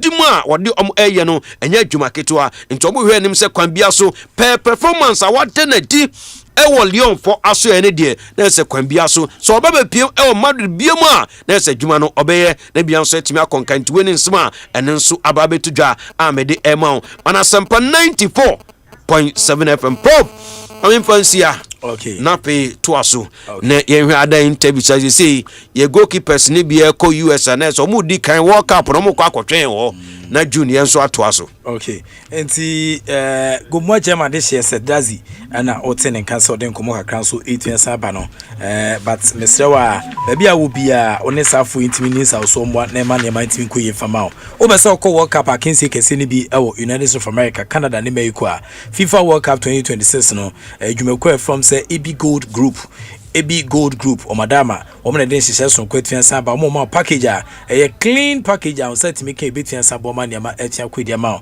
ya trip airfare na fe so internal transport na fe 14 air nights air accommodation with breakfast plus an official air blasters air fan GC we umpe we na dia bi na pe bo mo dia da we ne the only certified air travel and tour group a ene omotumi se kwan bia so betia boa na onso etia kopiem abochire e ba cho omo package no omo standard and for more corporate economy and as a corporate business packages is so exciting na standard package say $8,900 $8,900 and the seats not limited into so that don't wait until next time yes I have a na package na I am na say ukuma na say man for use kedi sa kwa Mr. open sa company from say EB Gold Group here over from 0537 804 885 0537 804 885 0537 804 885 and 0545 99 5223 0545 99 5223 from CCR www.ebgoldtravels.com na for ne pemfo twen sendings also say omo office no obetia walk into omo office no Sakumo no ewo estate ho Sakumo no estate junction the same building omni cheesy pizza and a womb EB Gold Group say it's a golden experience and more. Let's make a Ghana to the World Cup. And so let's take Ghana to the World Cup. Into found Jim, Yamwa, Emma, Enkuyi, and Famau. You may come with any price spent a good. Price spend good phone paying for sub modern say price spend gold.com or .gh. Price spend good price spend .com.gh or my pricespend.com.gh PRIDESPINS.com.gh na o hwese mesiko so a unya ho etimi enya golden ticket na ya betimi asa a draw no na 30 lucky winners ya select mo na afi motia awo 1 pot mu na afi 1 and a better for car home enti mesraw pricespend.com.gh pridespens.com.gh into price pens no odu etin saje sa spens mu a ebetia bo maniema etia kwedi amount terms and conditions ni applied you can price pens we say together we play price pens is regulated by the Gaming Commission of Ghana into fa gym pridespens into bomodianda.com.gh na fe fa gym say ebetia bo maniema etia tutoyi e de amount ba bibia wo bia na Benghazi na offer short way e de amame Seahorse ultra cool coolant and American for the amount Seahorse ultra cool coolant and American for the amount na Mr. Makacho da say ka coolant a eno na boa car no events no niam fam boa maka nitimi e perform to ne ultimate no Seahorse ultra cool coolant na Ghana na edi nso nse nchini wom ne nko na ba yehu na we properly formulated coolant e betia saboa e ma niam etia to the amount enti Mr. Car ne small car private car commercial car adwuma car and say heavy equipment and all the farm so ni na no was set me can Seahorse ultra cool coolant betua saboa na owe mu ne sene ma ese koso a wo operate heavy equipment trucks no and afin so air construction machines a coolant betua saboa no ama engine abo adwuma pepepe ama ne ma etia kwedi ama no be so modi anda so betua ka Seahorse ultra cool coolant and betua saboa na owe mu a cooling system no ehia more than ordinary coolant inti amanfo bi nso aye bi edi kala egu mesel da bi ope coolant papa power Ghana Seahorse ultra cool coolant ana make for the amount omodi ada so dum betu san gym omo ELCM no ELCM coolant no long life heavy duty coolant especially a designer say e be protect engine from rust any corrosion na afen so kwa no control high operating air temperatures na afen prevent cavitations and then air liner damages nyama ye dia se engine kwesi bo dia se engine no bebre na dia tete ntuba ka no ubo so o press louvers na bafem na se windscreen na bafem hwe no egusu gina ni gina o se coolant ade gu kanim no ekoso pro no bebre utia breaker utia so check cransa na tia saje so ubo ka iso obebo so aboso na enye so coolant na nye papa afo to ka enche driver for the kokwan so ba na se wenya problem so protect aluminium cast iron no and still a component of the car engine no but more than that so sabeka ELCM no organic acid base and free from harmful air chemicals that damages with seals no and so sensors no making it ideal for modern heavy duty engines working under tough conditions so for air loaders excavators and trucks buses and individual engines no but more than that so sabeka ELCM coolant delivers no it deliver a long lasting air protection and then a reduction maintenance but more than that says Seahorse ultra cool coolant on sabetia kabi na Seahorse ultra cool coolant so betia friend 0244 577 559 0244 577 559 and 0544 133 169 0544 133 169 Seahorse ultra cool coolant the right additives no and they make it the right coolant ebusia enye so bia wasesa nchini so bi dia fi ba bi dia ya de kala wo no da bi we Seahorse ultra cool coolant papa the right additives and make it sa right air coolant we masanka bi na wasum enwo wo ka akoni aba edie ho won hihya wodo a eno so atiensa pie no na yenko awman so na fe yesi na niama AC eko won hihya wodo a eno so atiensa pie no Lawrence ose na ne nkomo atiensa ba no na yenko line so ne Steven Butwe administrative manager Edema Heart of Lions entwetwe nkomo akra yesi na niama AC eko Uncle Steven yama wajo Good evening. Good evening. Bibia boko de. Nyame adom. What's Emi patro bibia boko hanom. But wadama say one administrative manager at the Mark Pandu out of Flowers. Patro hi. Very good. Na yetete nkomo bi e de fa goalkeeper Lawrence Oseho. Wadama owen. I think 3 weeks ago, after a league match against Eleven Wonders, I think back from a match on me BMA message. I mean, we say Lawrence has sent me a voice note, and then the voice note says he's apologizing, but the decision needed to be taken. And what decision? I mean, I'll say he's been looking for a visa for a while now, but I've seen a visa now. And he didn't make us say the US just after the match. Wow, it's the apology no Kodia Mawu as administrative manager and as a Kodia Lions as a team. Yeah, I mean, for him to apologize, it means the decision was wrong. So, him coming to first of all apologize before telling me that the decision needed to be taken. I mean, it was a difficult decision for him, but he still had to take it. So, I mean, how much can you do about it? So we die bound to me. And you be money Lawrence or say goalkeeper money no contract. Yes, but best at this season way. But I need 2 years in from Liberty. The 2 years now expired. The but best at this season way. And then a new agreement for 2 years. Yes, and then they can't call BJ signing off in I agree I was signing. Me no say player and then a cash everything with all bonuses and other things in the year.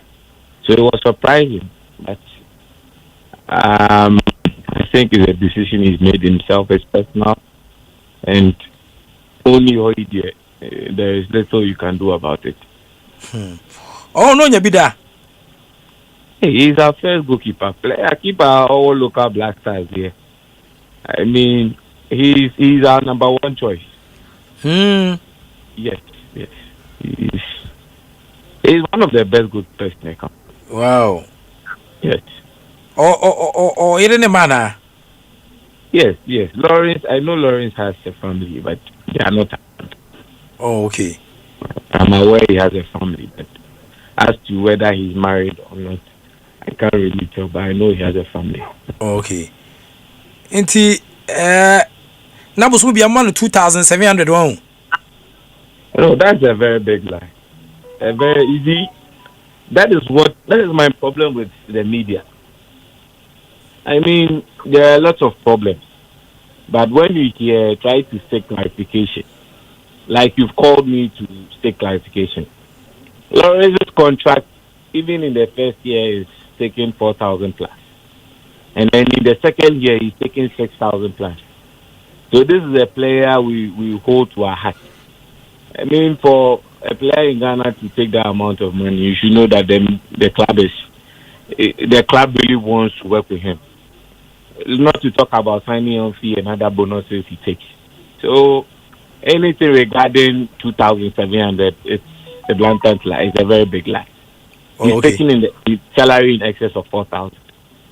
See, Lawrence will say, one of the highest paid players out of Laos, and I say he's the highest paid player.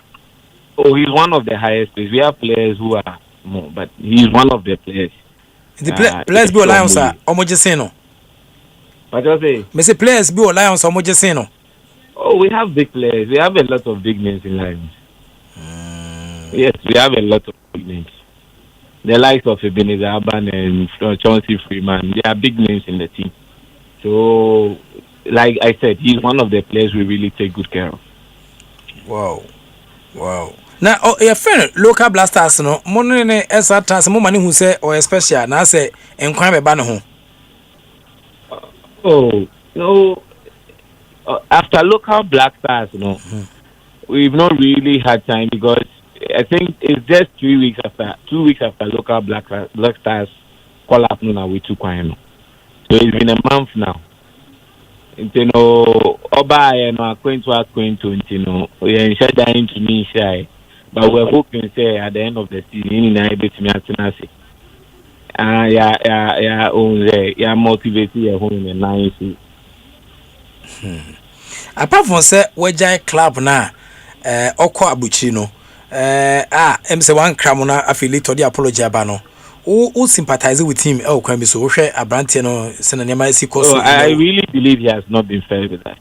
Because my son is, you have this in mind. Over Bekono, the windows was opened. My whole issue with everything is this. The windows had opened. Internally, put down a formal letter informing us that this and these are the reasons. Maybe give us a reason. It could be any other reason, but let it be substantive or more tangible. Then we can look for a replacement. At opening 2 days just after the windows are closed, then you leave. Just sit down and imagine, say, you need a third, second goalkeeper. The team will suffer. You see, what he's done, maybe to the media, is just anything. But if you look deep down, there are a lot of consequences. You just sit down and imagine, poor club, you've paid so much to keep a goalkeeper, knowing that Charlie, when you wait your heart, it's only a safe. Then all of a sudden, not the reason of injury, and I say BD, player no, Siombo Bio, Bobo, and then all corners one car. You didn't look for a replacement. You just sit down and analyze everything. If we don't have a trusted, and do you know what the team is going to go through? Lawrence, to be help for us. Tinese Lawrence Ipacha ebet you come out mwanya goalkeeper na say player na be chiamamu. No, we are eligible to register more than 2 or 3 goalkeepers a season, maybe 4, maximum 5. But let's take a situation where, because we were relying on you solely, we didn't, or we played, or we didn't take replacement serious. I mean, look at the figures. The main problem about this is not informing us to look for replacement. Because I point to the players, the top players, players go on transfer, players scrap. So if a player is not available, it is not any big deal like that. But at least when we pray, we are informed, say, oh, keep an A price, you know, also pay replacement. But all of a sudden, only not yet. I mean, it tells a lot. It tells a lot. But for him to send you a message in the next, or sign close to you, so. For him to send you a message, the apology message in the next, or sign close to you, so. I have a very good relationship with the players. Wow. So many players, I have a very, very good relationship. Nti osi odu yen wanya adwuma. Odu yen wanya adwuma. I don't know. I mean, also Ijaibo no bo. You know, that should be my concern. My concern is looking for another person to as to whether what he's going to do or what he's going to do. I don't know. That's Lawrence Osem goalkeeper. Kwa wakodi abuchi no. Ebe ye bibi say a world where passion no longer pays. Survivor becomes the real deal. Anna. But no, the thing is just inform us. I mean, we are all human beings. Like I said, and then when you've got opportunity to work with people, you put down a letter. You understand? You don't just move and then tell him anything. Then you expect us to take you serious or something. The moment it comes to put down a letter, you inform us. You look for someone. And you're saying that put on for this period. You're winning. Now, I mean, in the season, now proud to him going. We are like in the space of 8 months. We are so safe. In the space of 8 months, see, man, now let's start this season again to mean the the very matches. I lose. Same thing goes. So some of the things we didn't know how to analyze it. It didn't make sense. And at least we find another 3 matches. We want to. So everybody can point at you. Meanwhile, it might not be the reason. Let's not create problems for ourselves. We should have done investing for us.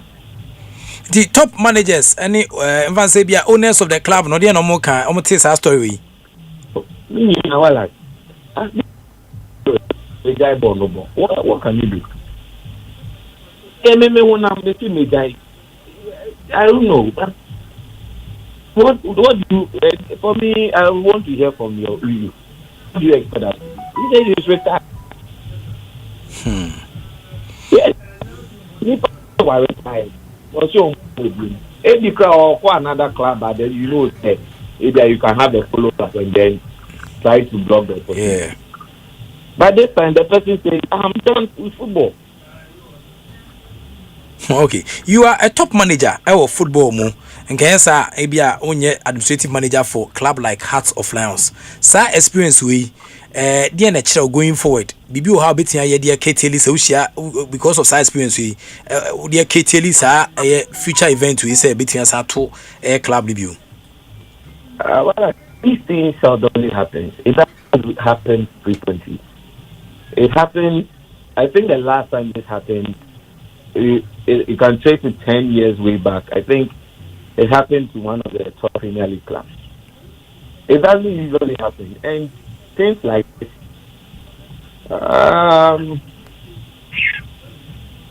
The thing is, Wallace, you can't say much because this is a personal life. He said he's retired. For if the guy club, then I'll call another club. Then there is a way to it. By this time, he's no longer playing. So, as for advice, or maybe trying to, but I don't know what to say. Okay. It's just disappointing. Wow. Sorry. Stephen Butchie, administrative manager, Kwando out of Lions. Ebedo asese nyumre waje penye na wacheche Ghana fo na mu se na nema esi akọ with regards to our story we. Na Lions going forward, dia na moye. In terms of league no samugu so. So we are so Nti bibia in place, wow. Yes. Life goes on. We prepare. We pass on, you don't look for a replacement. You know, we move on. Life still goes on. Okay. And see where the medal assistant you only train come on. All right. Okay. Thank you. Okay, thank you too. Stephen Botry, administrative manager at the Makwando Hearts of Lions, the pride of Igbe, the Boboleji boys, Dr. and the Abi team, Kuku Sika, and the Nei, Western Yama Asia Koswa, Honkomo, Etienne Sabano. Na Lawrence will say, oh, now command the number from Musa won't say ya, and it's a brand new chusu, $8 over Ghana Premier League. Ghana Premier League, no. I so about for mama, we have some Mexico, $1 no throw into your brand and said, be sending a Mexico, make you sue. It's the Heart of Lions for or more ego keeper, no. Or some black galaxies, ego keeper, Lawrence will say, and our hanging gloves quietly. And are relocated to United States of America for Mexico, so not for football, but for a year or say obedience a year Juma for Fubina or their channel. A big cow crew cleaning jobs, no, a pay more than a year Ghana or Premier League no salary him. Now I'm say number 4 is to say Abanton and the best 2,700 a month. Jumedini, but any administrative manager said there be or the best 4,000 and beyond cry. Now we ma Heart of Lions for travel or more a travel agent. Is it travel agents be and a convince a brand and say we're in Mexico, sir. 2,700 Ghana cities. Me do ko na ko pen kukum. What I say now Siduku. What I say Upejamrewa at the trunk money on Konyaba. Ubetenya best $3,275 US dollars, which is about 50,000 Ghana cities every month. And the Ocean Mexico US cleaning job in Abida our sika wumpa into your cancer chance we 25 year na me so mo abusua ne sene Mexico so na and fast forward abante without informing the club no ana obuna ketim edna ni 18 sachire mu ma ene coach Bashir for the near to talk and sense no one go no na ohwe Mexico a opake out ana o chasing American dream no nti amafo bi zuze send the Mexico no in a world where passion no longer pays survival becomes real nti as a passion pedia na ne aba no no send nema ese course nti arawo sema eno so ato kwando out of France ana a while ago yene administrative manager friend say Stephen Butchie wa etwetwen koma wa cheche send nema esitie ewo enkomonim eno no nti na wa hye me so edi aman power jet batteries battery ba ko ebetia sabo ama ne matia ko edi ama o ka no power jet batteries the Roxen Ventures na Akofaba omo distributors of power jet batteries omo san Akofa calcium carbide ba mesel oko Salon Sports runabout obetia from 0208090789 0208090789 na one power jet batteries entwen komo omo a Shaman Kowa na so Ochinanti Enterprise omo kan everybody should be able so kan kuma se Kwame Chuba Enterprise pampa so everybody should be a also magazine amakom macrom junction afield we ni check aso to ni bajansin so do to magazine leading to takra de onya power jet batteries battery no ebo adwuma na hweboa emaniama 822 year edma modiada se onsabetia kan power jet batteries battery a etia popa na medi one dance ediama no modiada se onsabetia kan se na hyehyɛ ne AC echo betway from paying for some more reward ediama wo a we fan na auto bet no now you betway no whatever obeso bet say sports can answer casino obet me and the points our points to bet you converting into cash gakudi is that easy and to be part of Sanche Queen now convert it whenever I'll bet send cash withdraw funds no now you should never place new bets Mr. no strings attached so what are you waiting for? Start it up, enjoy the whole new way to get rewarded with Betway. Betway.com.gh. Betway.com.gh. Terms and conditions applied. Regulated by the Gaming Commission of Ghana. Obetia Fajeka Kraton. Only before you train for him. You can Betway or say get way more. Almost technically, and a design some Queen 18 Asaba. Minia, Prof. I just say, TMQ. Prof, Ahomete. There be a mekase enka football no bodru the Premier League not just enka bodu the apex of football not just what do actually professionally witimi yes studio de ma obi bia or person or the football is in so for a club like Mando Heart of Lions now omo first choice goalkeeper onye just an ordinary goalkeeper he's the first choice goalkeeper or you're the first choice goalkeeper for the second biggest national team of the land. Say obeja team na to ho na nye se wonya offer ewo outside and I say okwakoto ne career so ewo outside but we abandon football in total just to go and do a menial job ewo be mine so it tells you the state with which your football ewom. Yes, obeka se ebia kwan abrante ende Pando Out of Lions team na faso no kwan bone unprofessional attitude from the player. But so broaden conversation that's all share from the angle say a professional footballer that has gone through the mill to decide say obey a professional footballer via passion.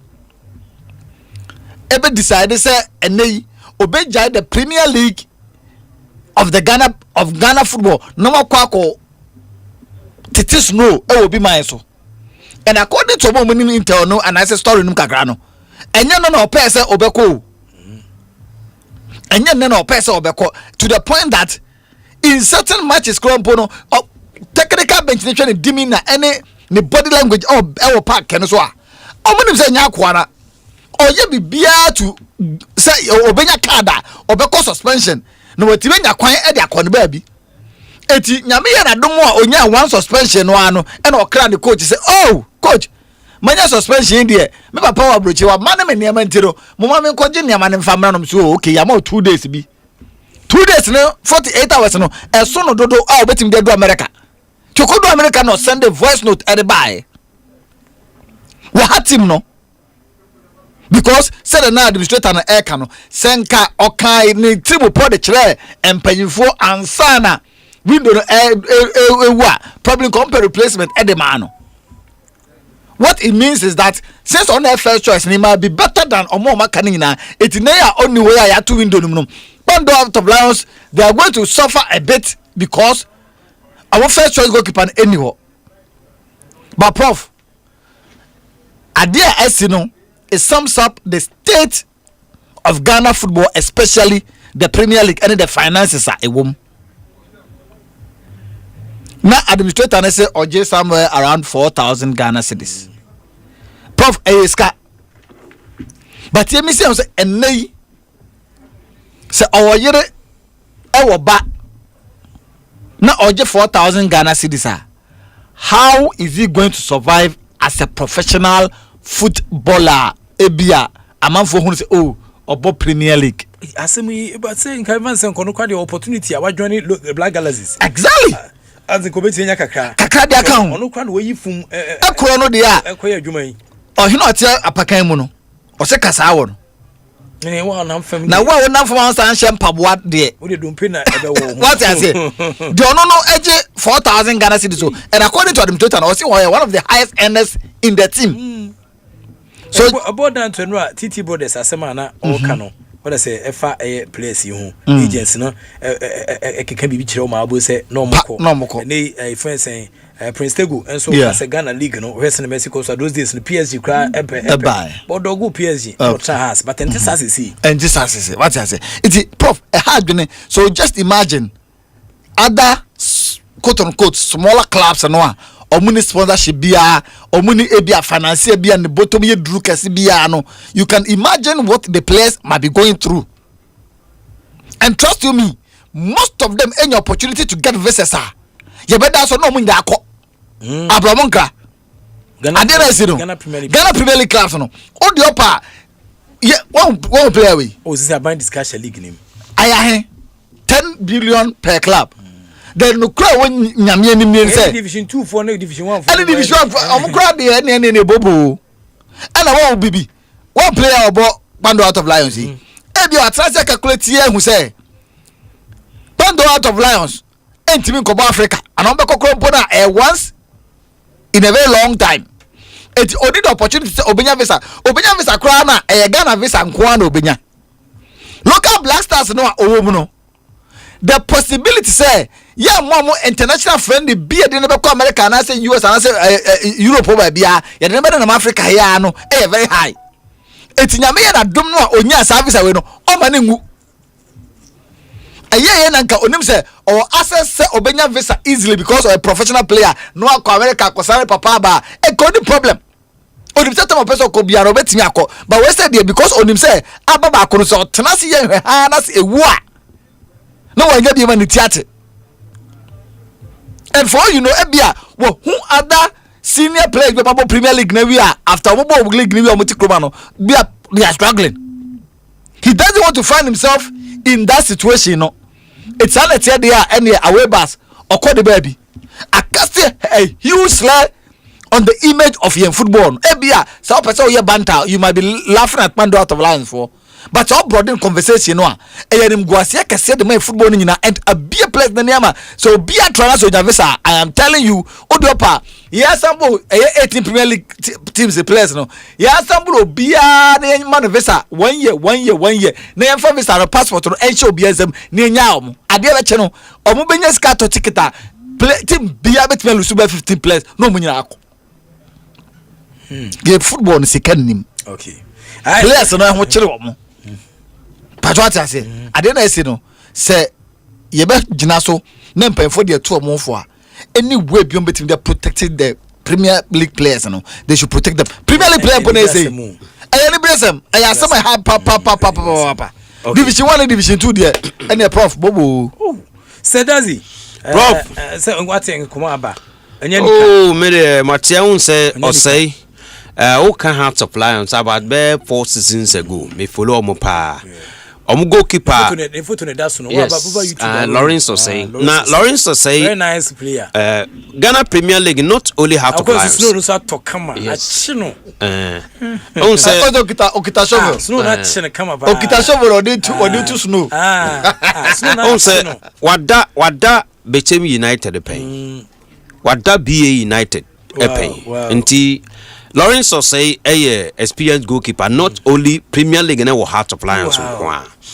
And Prof, so here, ni 2 seasons, ni 3rd season here, and last year he was very consistent. Last year had been last year, what can goalkeepers no mama Benjamin Asari top time now. Or one of the goalkeepers. So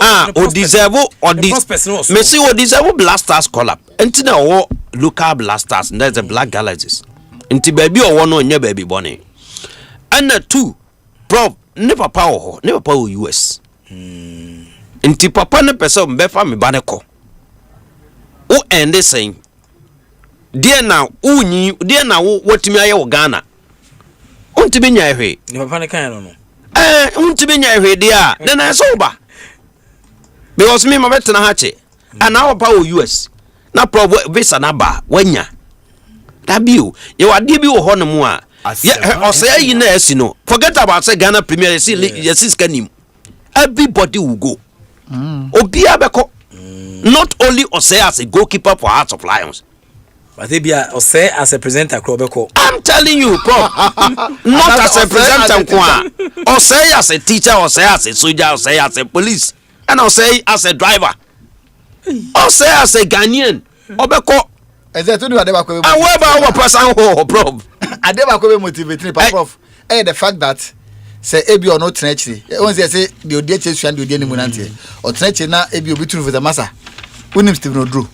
Unim Shimalado. Unim na Hindia. Unim Osekufo. But what's I doing? Bobo Papa the channel Chroma. The channel. Now what to know be chrome. 80%. Normally, what got on has Nanka. When you just said Nasanko for Yankee to go through become Go Baby Mo. How live a celebrity life after our career. But open now.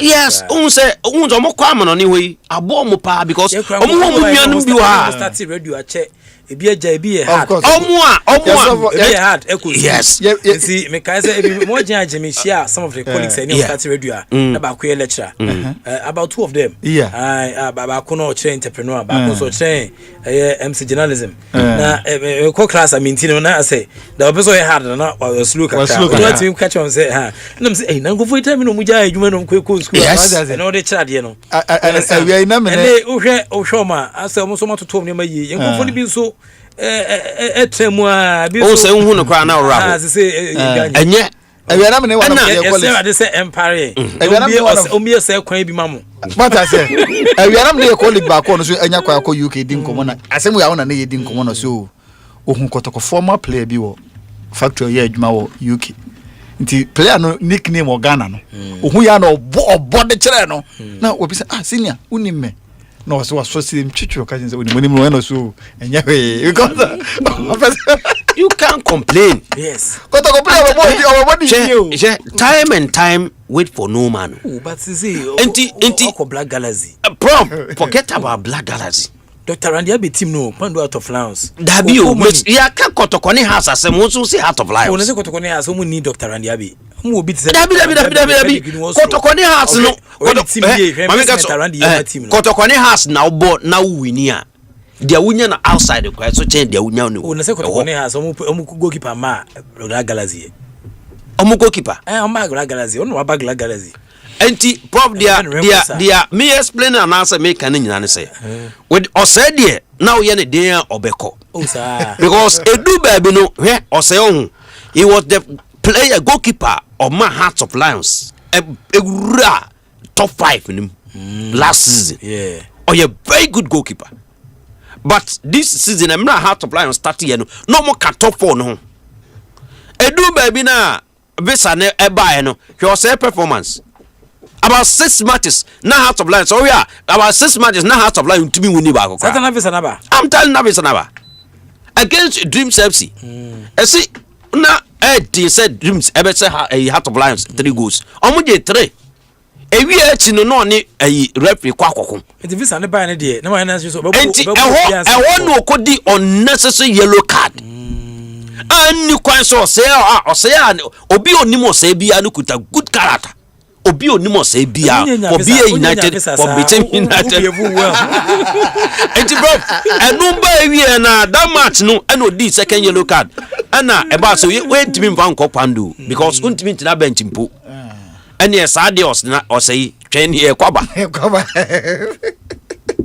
and ye coach mo kwaba dia mpapa obi free US abante papa de nyoma man no enti nyoma bi wo ha mehwe no matoto na bia so etimi akoye and o mo kobo 11 wonders no ana o mo goalkeeper nate akoda mo mu wini 1 unse na din ayi medium akoso mo kwando aduana akoso mo ho ana mo wini 1 enti mrasa na mo bobo ni nyina no na flight no na o say hata ni chechire yi ama nsu ambo no enti o bo match ni wie yi a unse Heart of Lions so bo match wie Sunday a omo ma na dwono omo twen ba ahomache no omo bedu Monday omo bedu nkan no na voice note ne ko omo na bunsa na voice note ne ko say odi opacho ba bia no maduru no eso ko no company say almost 10 years and no ode pa ne papa de pa visa ama onya nti within 10 years ne so wanya ne so say kwa fale ama na visa and through that no say assign just recently a window here or sign the contract na to assign 2 years aji the years so je o ka Heart of Lions omo ye senior players or Heart of Lions no Ebenezer Aban and Ruben Hennessy omo defend those central defenders no omuni players and o say kan omo ji the highest and asempo no omo ye senior players e wo team no Kwadwo Obin Junior e ko kan ho bi but outside there or one of the player ni treatment no about bet say we nipa 3 or Heart of Lions or say kan ho na edu ba bia say besa ne buy no I'm telling you e say edu ba bia besa ne buy no o say na just say coach kan 1 or say be ka 5 say visa dia unyanje dia say ubi ebu enti na the lifestyle na o say ru emu no na enwanwa but o say I unse for now Heart of Lions any bibia obetimi aye dance so say compete so me botim we dia and obetimi but player na say ball no kra megai enti o say hun say be ma be ye bi me ye ni nyina ball ne de me be da go ponum Ghana po ahumi enti ba bia ma be da duru ne de se Ghana Premier League no sika wo mo se sika ni mo me kopa mi sebrem e wa ama no ne and what the decision was here taking it here is only wa the situation wo power US na be sa aba bibi aba no na be sa tena krodem ha na du ba bia eno betimi ide wonim em so say look very sharp with the kind of the players no system na na omukom and then say former player be cry na and a live Prof a live yeah but the discussion say no na Titi brothers can send bibiri say do baby abrabo no wan hu baby awoko no wan fa wo time no wo bre na anya adwuma also Titi brother kan obi ni time you should be ano na say wo na abrabo no be ka kire because so or say Ghana Premier League nyafe no bedabi wada Premier League no wada Premier Club Black Galaxies we are wakoyi e bia nyade e betimi ama ne future na sesa nti wo hwade a ne future ne betimi asesa e happen ye obi wo hono mo a se bia na wo kan ye omo adwuma ye omo be koda hom pe 2 ya ne yi na David so de ne ho apia se duru hono mo na ebo a untimi nyina no but enei yes agrohene Swansea suman and na fi agema okofrobo but enei no edu baabi no yes edu baabi na komo so Ghana bokojo aha asana senior most abate abata na mo jingi bi ombo chin no twon le wa bo say yes chin no twon le enti edu baabi no Prof asana Dr. Kwame Bani akon yes Kwame's diary it is obi anya dwuma pa ye ho anya so obi anya dwuma pa enti edu baabi a you so the level na be the upper so oko in future what I say e bia me ye adwuma we for 10 years me we are say me move to different field okay e kokoto aso e ho anya say bia adwuma a wo ye no anya o hwe true ye adwuma yi any adwuma bia wo ye bia at least we betime maintain kakra with your family any bibia wo ye bia but so hwe na ni gie ni time no wantimi amonitor ni ye wantimi amva time na anya adwuma o say hu ni say e bi obedi be 40-50 years no Ghana Premier League on timi nkoso anda but scale bi obedi be gete bi odebe nyoma no entimi muwa na o se problem o say e create eyese enka sadia catch heart of lion for no mon sign different goalkeepers on fi so omuye very good to one kasa window no e bia bebo am o senso entimi anka and pe de o ya no so entimi nka because so Dr. Randy baby adunu me pebisa batmenya bisa no entimi papa say ni entimi kwa amano ne o ye den ko ka kire Dr. Randy ana club owner o ko kan ye because etua oka wo ti akwete wo di bibia they say dwuma ya wo mi wo bejaya there's a number of days, number of months, number of time bia and so notify a company sir. Oh yes, every company bia so notify enti so anya na meaning na official o mo mama ne so adwane ko ebi na ose ayi they say ose de na ose adwane because one crown mo one carry and chiro mo na ose ko enti on that part ne de ose anya de but edu baby no na ne ose actions na dead ni ano ko de obeko but eni kwansa wo say wachi enne ka say door na uko na ubie ni boko uru emu no so upia eni kwanse ye kam do ni bom because u kan do ni bom a ebi obesan ba say uko bie do no. Okay, Sidra Demu, the Ghanaian media living in the diaspora, the Abase Prof Lorenzo say having played the Ghana Premier League for 10 years has enough experience to know that staying in the league will not end well for him.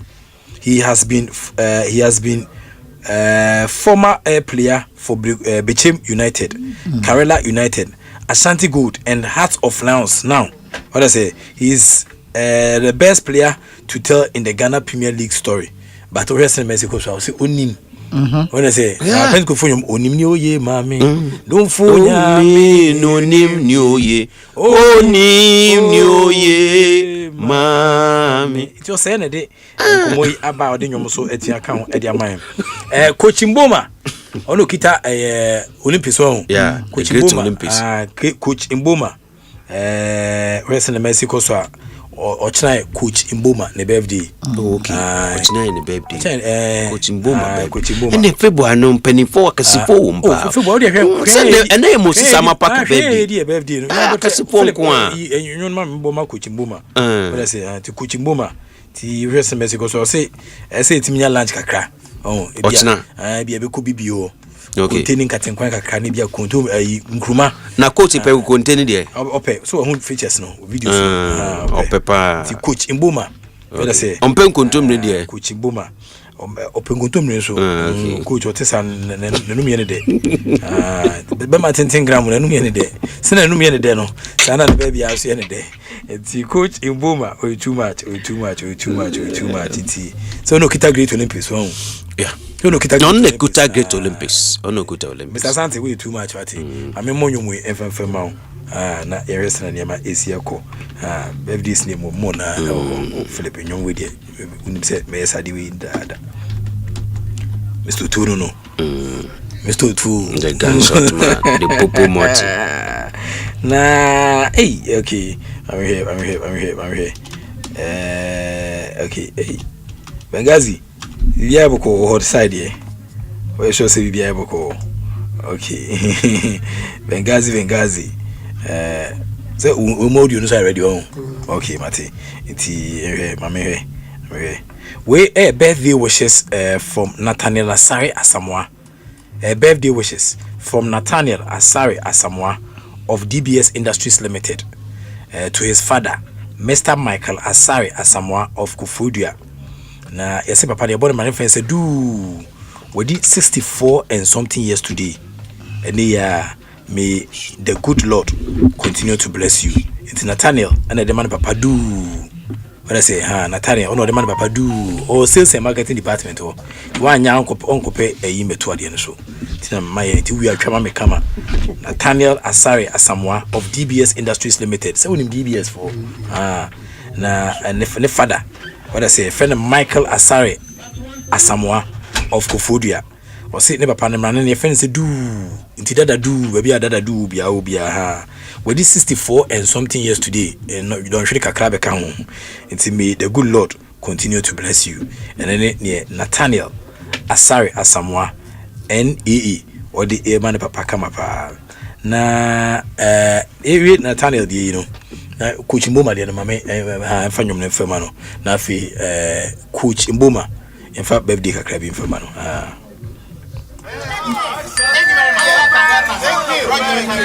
Asempa FM.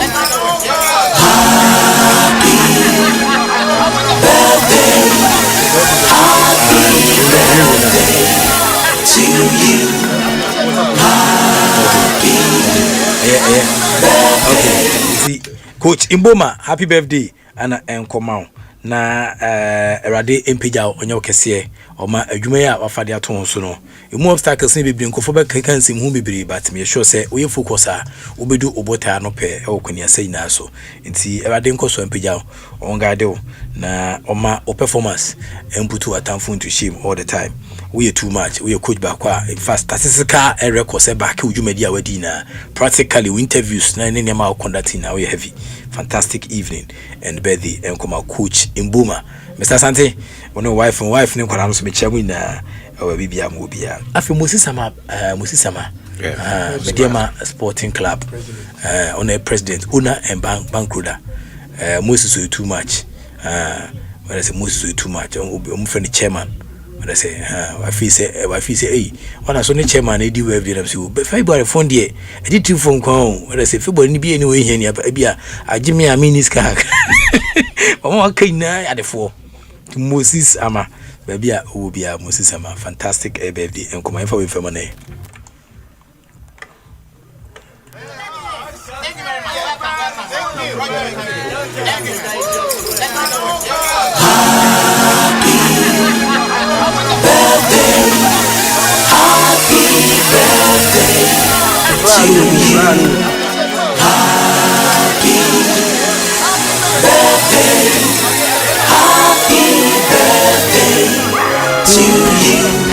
Moses ama Western Mexico fine man very nice man Blasters management committee you know Odimo Akotene ti omna abua ma Blasters yanko African Cup there but it miko World Cup Moses ama ne nsa no ebon sa dwumadi anim wo ben kakra wo Odimo obetua ye wada se ne empire ball be ye bibia chese obetua boa ma Blasters akoyi ti Moses ama last 3 years em say moving pick ambassador hotel o me sinkunya ho di birthday ni kama but am say this time no o de akwahye takwa na yere no mana mudi ntino ya chia mo ho bibia enko kama enfama mo ya washimo well ami adoma bibia so ebekoso ay kama nti eda wasefa Moses ama eda se na we de eyeyo kakra so asa betwam yeyo so na we na odru safo sibosu consult ne ma me pa na aka nchine gunu na odru safa ne ma me pa na ne ma me friend say presbyter Mrs. Janet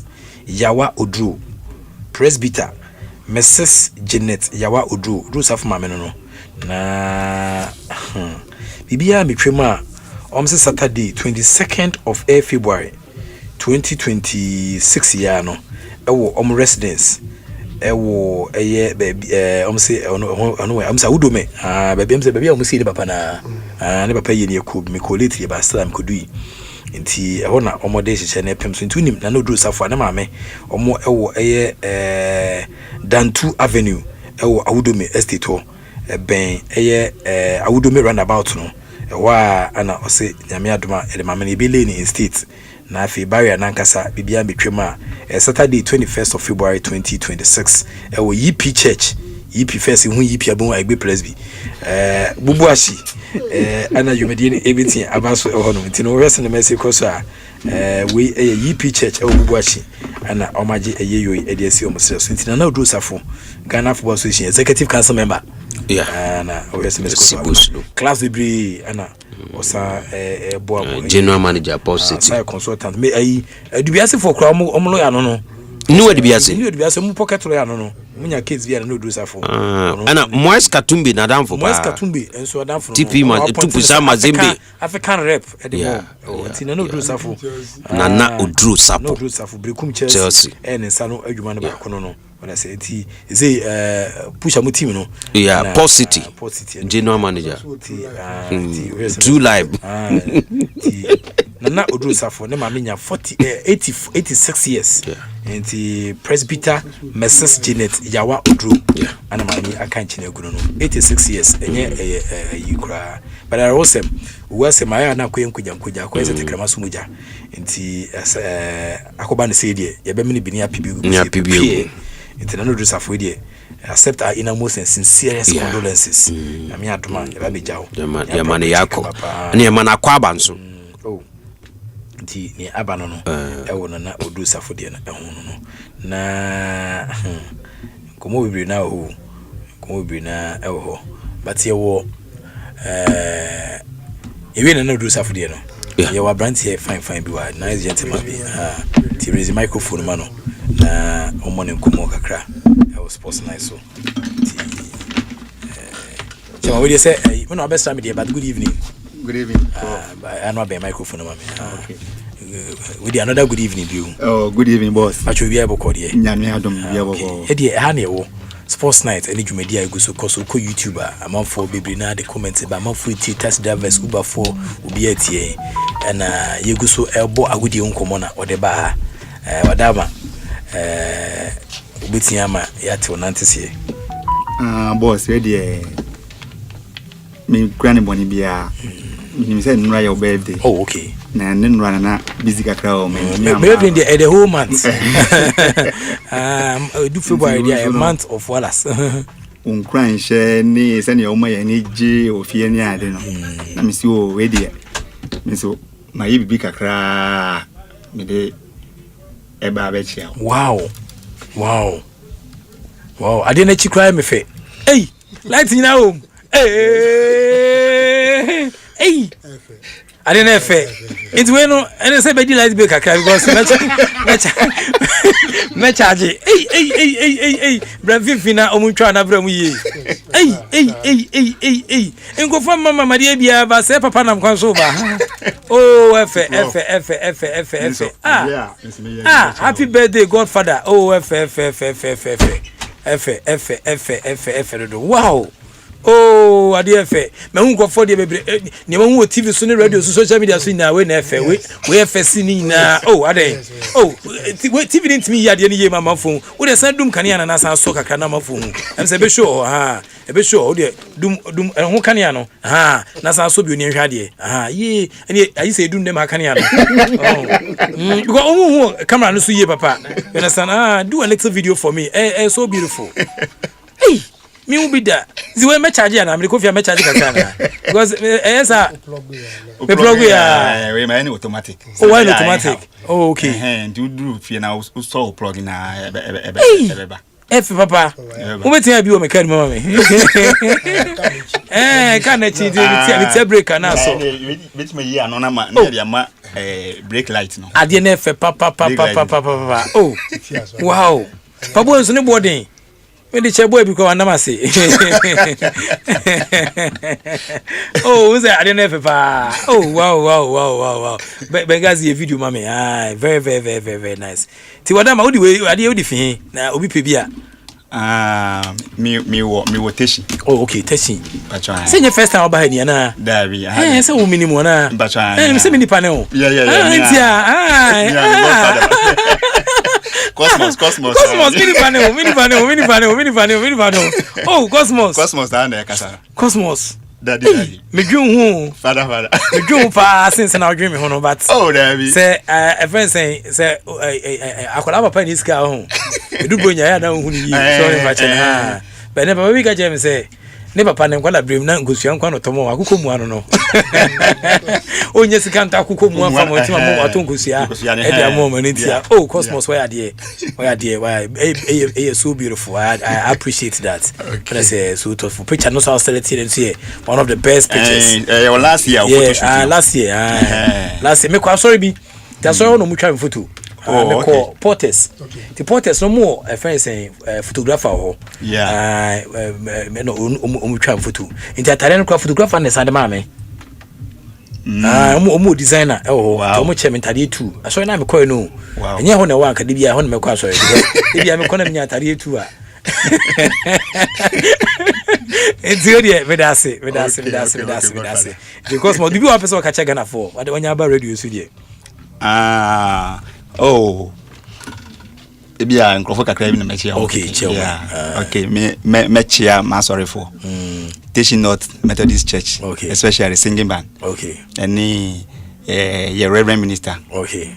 Reverend Atena. Okay. Yeah, and now my pastor wa so Reverend Fred. Okay. Ono so na sorry wo techi ho no ma wo YouTube. Okay.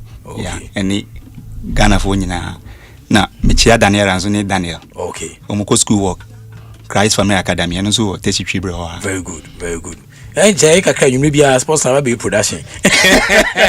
Oya de me da se pa wate. Me da se. Em say me hwe na mo ye bia ma me general manager. No problem. F I didn't No problem. F papa. No problem. Me won go for the baby but anyway. No problem. In fact my picture frame beats all tops all. Yeah. Ultra fato me picture frame it tops all. What I say boy tops all. Oh yes I'm impene. What I say me pass me dia semba. Let's say asem maya me won told me. Let's say me asem na me nam. Inti nuru bremen so fantastic evening come out wate and I can't step can come sorry. Ono so fantastic evening come on in the workers in see omutie and I feel so Angola no am Angola de na ma Angola New Towns Zongo rice and a refi Angola no still be the man e gusu ta ho media coping best next month maybe June July cry next student sign obisa Philip ase ti Philip ene de wa obetia na ntia ko na wa akọfa say obisa wase pa de bia obisa obi ase ba na minim say wa eno no chem say una ni akwa no betwa photo no na wo emfa ti wadama Angola New Towns Zongo rice see you and I'm a friend ambassador me chiamu e wo send nema ese course no ti me birthday dem say the whole February na what I say February 29 days one and you be dia chepa 28 days okay ti be dia chepa afi yemra air black air star polo black star air polo we air water polo I want to share ye de eba na em say something for na no that be share my honum. So I think that okay, yes, so that you can be captured in the camera. So sure. Yeah, so let's see. You once again you're welcome. Yo. So be able to here. Yeah, come on. Okay. It's with the water air polo for ana many of Asia Ufia and say dio mon komo no pen and ye hwese na ma besia course we Blasters air polo na funded by Asante Sefabuache and on my joining me studio nti ehwese na nema Asia course e wo mu event ananoda wo mu editing time so nti Asante the last time you were here and oboboy nkomo kakra fa water polo hu na Ghana fo bibi na entida se na nema sikoye Patro. We just had an event last month. Yes, I know. January 17th. That's what I'm asking about. It went very well. Yeah. I'm coming. Yeah, it went very well. Okay. We had our guests from US, guests from Spain, guests even from Europe coming to support and see the way we play water polo in Ghana. Seeing this guy come around, Felipe Peroni, 5-time Olympian. Okay. He has seen the sport at the highest level. So now he is following our dream that Ghana can one day go to Olympics for water polo. So it was a very productive, very successful event. Okay. You're fine, papa. Fine, papa. Only I didn't come home. Program the Yamiadom, Bibia Koso fine. Yeah, a friend and legend from Spain, or by 5 times Olympia and world best of water polo. Now, referee, so aquatic referee. Almost one by me, Mensa, on Bataichi. The open day no success, Bibia Koso fine.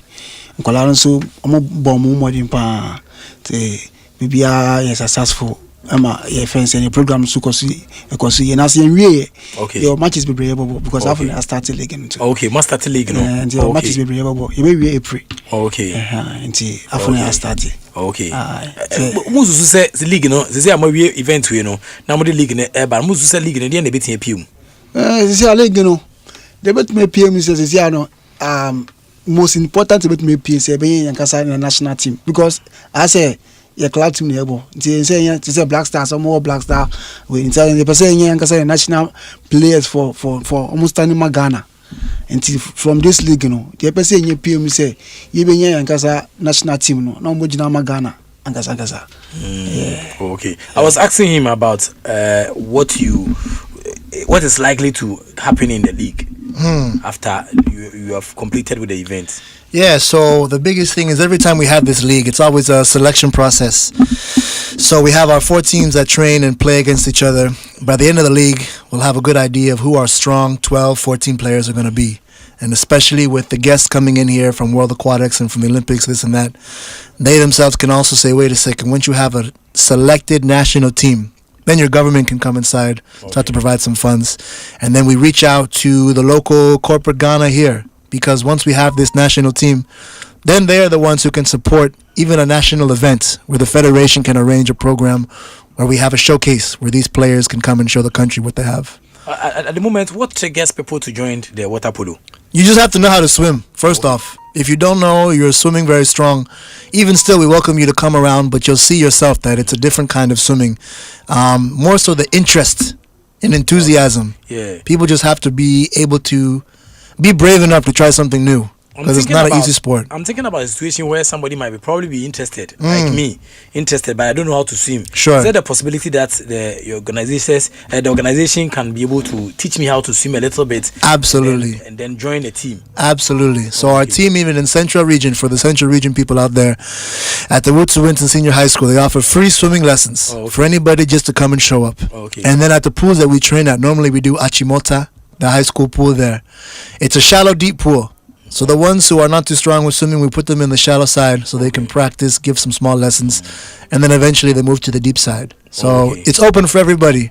But to play the official game, you have to get to a point where your swimming is strong. If you want to whet people's appetite on this water polo, what would be the key points, areas that you touch? For them to join the program? Yeah, to whet the appetite. You see, people must be triggered. People must be, sensitized. It's very true. But you have to be looking at something and say, when I join water polo, maybe, you understand, I become a future star. This is a stake for me. You see. But if you are saying water polo, even parents will not even encourage them. Forget. Even with the sports that we know, well-known sports, it becomes a bit difficult. Right. When you go to play football, by the time you come, your cassava will be waiting for you to come and pound. It's very true. There's no it's very true. You understand? But when you look at talents that have, yielded a lot from the sport, you can be able to. So, in terms of water polo, what can we see? With this game, it's a sport that you're in swimming. And a lot of people don't realize that when you can swim, you learn this life-saving skill. When you learn water polo, when you learn swimming, you can be a coach, you can be a lifeguard, you can be a swimming instructor, but most importantly, it gives you a chance to get the scholarship. So that way you can compete, train, and study in the U.S. and abroad. So me, myself, I was able to play in university, and that was able to give me some opportunities to get into my studies. And then from there, I was able to go abroad and train and join teams and those things. But the most important thing that it gives you the opportunity to be in the conversation of those people who are professionals, who do teach at a college level. Because it's a sport that will take you from here over to the U.S. or anywhere else that has a strong Division I aquatic program. So it's not just for your body, but it's also a profession, and it's a gateway to get you into university. Very seriously. Okay. What are the challenges in water polo? The challenges is your commitment, because it's a game where it's the most difficult sport to play. Unlike football, boxing, and those things, this game you have to learn how to swim first. Again. So if you are having difficulty swimming, you will struggle. But then once again, it's a sport where you're not just swimming, you're wrestling inside the pool.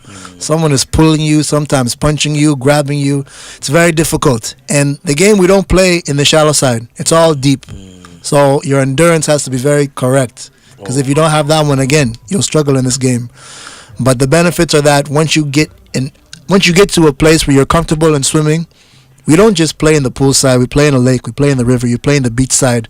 It's something that can be beneficial in all bodies of water. But these challenges, it's not something that's easy. It's not a game that everybody plays. Even at the top level, you'll train 5 a.m., again at 2 p.m., and then again 7 p.m. It's very physically demanding for that one.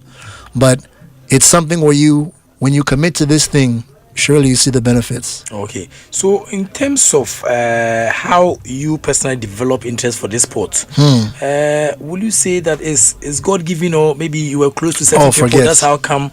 Yeah, maybe you were inspired through a dream or something. It wasn't so much God given, I'll say. It was definitely. I grew up with asthma. Oh, okay. So I had difficulties breathing as a child. Wow. But then my parents, they were also aware of the asthma. But then the town that we were in, many people swam. So I got word to my mommy, and then my daddy also said, you have to join the sport. And when I first was playing, I wasn't great. I wasn't good at all. Wow. But I didn't like being the last one, the loser and everything. Yeah. So I just said, Charlie, let me get serious. I don't like coming in last. I got strong, got serious. Then I got to play in high school, university. I got to train abroad in Europe and go to Brazil. So it was something more like a desire. And then it's something where, wait a second, there are no blacks here, except for me and my senior brother and only few people in the game. So if I can do this game really well, then I can be one of the few blacks that people can say, hey, Charlie, I want to be like this guy. Because it's true, you don't see too many blacks in the game. Yeah. But the ones you do see playing, they're the ones who take the medal.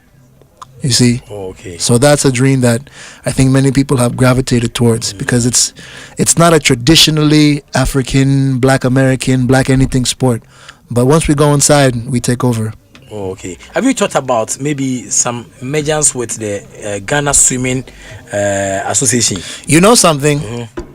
We're actually affiliated with them. Okay. Because the Ghana Swimming Association, they're the national governing body for all aquatic sports. Okay. Swimming, water polo, diving, open water swimming, and artistic swimming. So any type of water sport we want to do, we have to coincide with them. So it's even through them that we are able to get these high level officials to come to Ghana. Like Felipe, he has to receive an invitation letter from the federation that we give them some guidance on how to prepare, and then he will come. So it's really through them. Okay. We are just developing athletes, getting the visibility, going on the radio, presenting the media with the videos and the pictures. So then once it's time for Team Ghana to be created, that's when Ghana Swimming Association will give the clearance that, hey, this man has done everything. He's the one supporting. He is the one making the way. So let's give it the chance that way. Okay. So when we are writing the history of the polo, water polo, thank you. You are the initiator. Thank you very much. You are the inventor. Correct. You are the bankroller. Kofi Asante. You are the CEO. Thank you. And you are the president. Top dog. Okay. Hey. The chief. Only idea na recount. Me kaka on say ejuma pa. Okay. Fiti Kofi Asante we introduce water polo in Ghana no.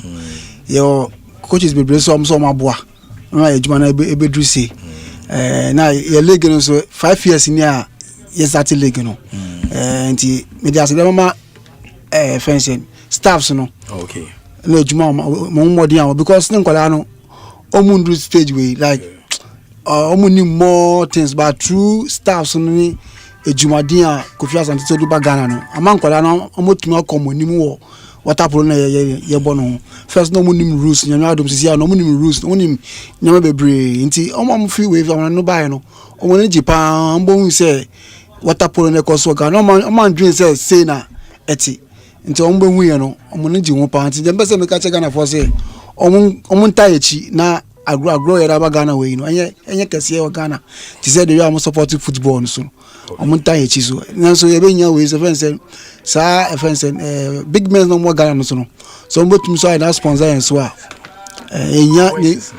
enya sponsorship so with big companies no mbotum sponsor because you be ko pool no be to pool space ni nya money I start league pool be ko bia en say ye tu answer ye tuma bo ye league no mu nti ye be nya omo mo help I bet me pushing I da ko ye ni mo I agree you do Ghana so.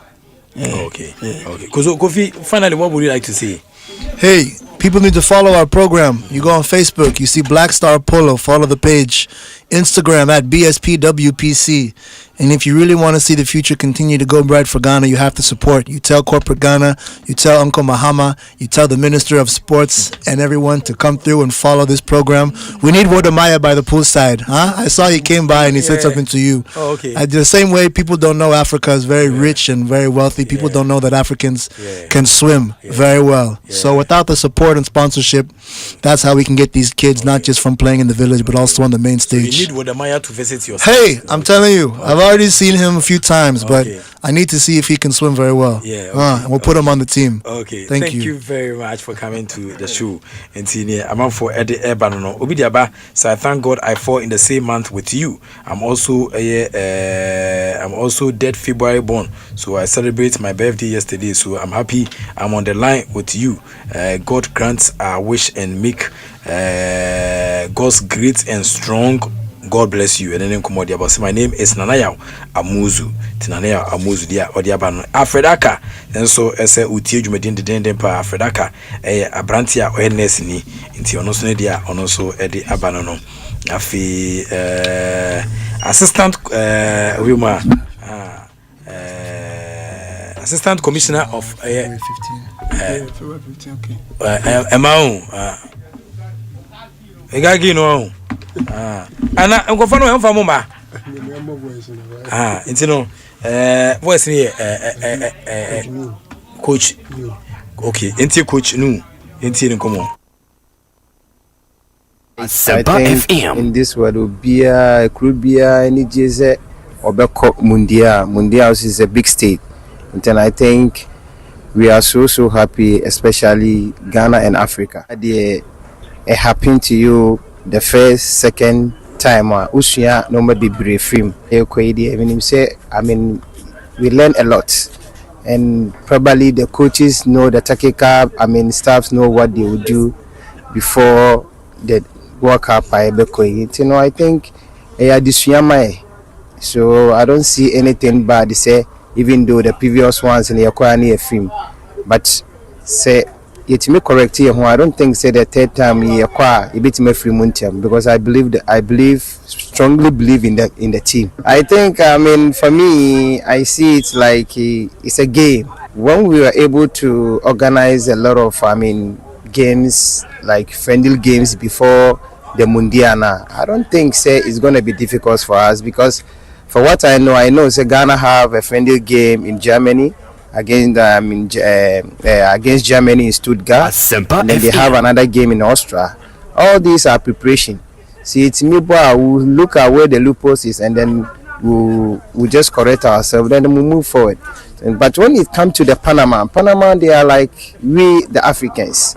And then it's about the technical men to send more, scouts for them to read their games very, very well. If possible, this kind of, area, Mexico, around the Panama area, Argentina, and then we play them with the friendly game. I think it's going to help us. Well, it's very bitter. It's very bitter when you have your top stars and then along the line, injuries take place. It's very, very difficult for you, the coach, for you to know the kind of direction that you want to go. But I think there's more players, because Ghana, we have a lot of huge players outside. I know the technical handlers will look at the outside quickly and just replace, and then we take it from there. No. And see, a former assistant coach for Accra Lions FC, Nu Yakubu, and play a very instrumental role in the club's air promotion to the Ghana Premier League in 2021. And I was sharing the thoughts on the upcoming World Cup. Was it is a very difficult year by country, no? To two and a year, Betty and Boamaniama, Etienne Quadia Mai. Na Uhima Nesa Ghana group no England, Croatia, Panama. Look very tricky, but highly high profile game bakwa ojidi pass preparation no Betty and Boama, Yamiti, near Yeshibia, Elsa game nti we coach no. Ono so ne dia ono so edi aba edi afa blaster so na san ko twitwe no ohwese ne ma esi ekoso na se edi brew Sportsnite so dia na je se ohwem ne se Mexico Khadija ana ene ne twitwe san ko ya eno so yedi abrew kama ewudwumedi so nti bia obia no omodin ada se obetia yi Mando enso your police you say hey prof you always make my night fantastic and it is standard and then come police for bro for standard and then no so dia ba akwa say long life and good health say no so the message etimi abija kama pa wa ha afi okay me say hey okay madam for Kizito Kizito America. I say good God bless you bro, happy birthday. We'll call after the show senior Kizito. Maybe I will be Kizito here too much. Afi Davis Odino Apia and so they about happy birthday boss. Oh Davis, I'm not the boss. I'm just a humble servant here. Adama from me wole amajo so na eresen ne ma esi cause Emmanuel and so say our reporter no so say utie dwumedi no fantastic birthday ana ima ede aba afi Amandi CPA security ono so say or the happy birthday message na aba afi Mandi Eliham ono so say or TikTok so but utie dwumedi no fantastic evening afi Robert Apia Mensa and Robert Apia Mensa Bengazi Robert Apia Mensa ana afi Madam for Sam Francis Sam omo KAF University omo law faculty and then political science anomo nti law faculty ni political science kofo na vera money omo all the friends wonderful class no mechiam omo ni mu say omo afini omo wish happy birthday pa Madam Gift mo and all the wonderful guys mechiam na say omo wish me happy birthday me do mase ewo omo koma omo enso edi abe Asempa FM sana niama AC ko nti Harriet nso US ono so Harriet Amamensa ono so 8 adwumadi no ana afi Tudio Sabanfo ono so tie Tracy Williams say ono so happy birthday na afi nso kwa no Evelyn so say otie adwumadi ndeden pa ana afi so for still Eastern region ono so edi happy birthday ana aba Justice Kobleje Dibala we too much and I feel so Kenneth so KF University and also the message ni bi aba we say thank you for your message Akiula is unavailable right now but will respond as soon as possible and then come the aba retired FIFA retired referee DY Asare DY Asare and also the aba say we teach Jumadin the pa until say Presbyterian Church of Ghana Ascension Congregation Basic School no nyame adoma say ne Jumadi amudi enyasan ke 20 de humfoni na enso asane me kama pa afi Abdul Salam Yakubu ni odi wiase president ono so wo sheme happy birthday fantastic evening enkomano da bibia obia afi Emmanuel ni nkofa wudu bebre ma membie phone lines me fa ben say 3000 calls bi for 3000 030221655 030221656 0548955947 0548955947 obeti aba na so de kakra etimi abeka ma catch that say Bedfox e de hyehyɛ so kwatua sa aba na Bedfox say news no fantastic e de ma aviator lovers enti bo modern da o aviator lover dia whether say na o de watch Bedfox mu very good news and say cash out things smooth and very fast bedfox.com.gh bedfox.com.gh enti ye ka Bedfox say we boost them but more than that a license and regulated by the Gaming Commission of Ghana Bedfox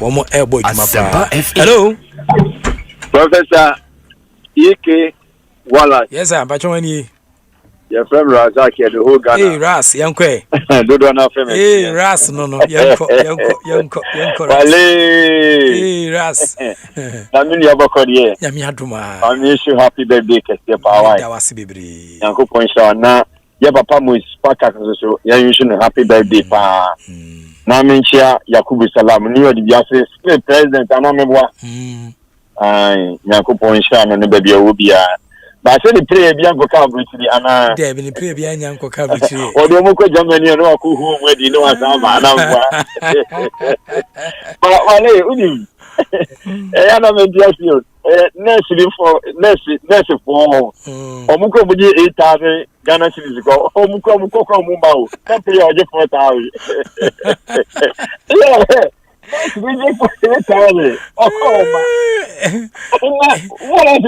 omubu gra mo prabense insia so still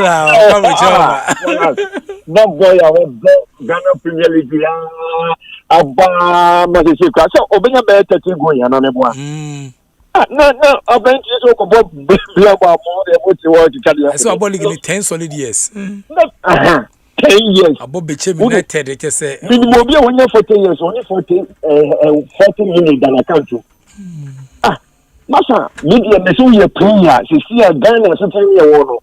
Ude Wallace, ude woka oma, ude wanta so ko ma ko US ni Germany ni hefa wire. O betu everybody. Wanta so nyemu, nyemu a o mo other stations ni e do crowd you tutu. Kuma so ko ma. No play o me tunya le do 10 years no.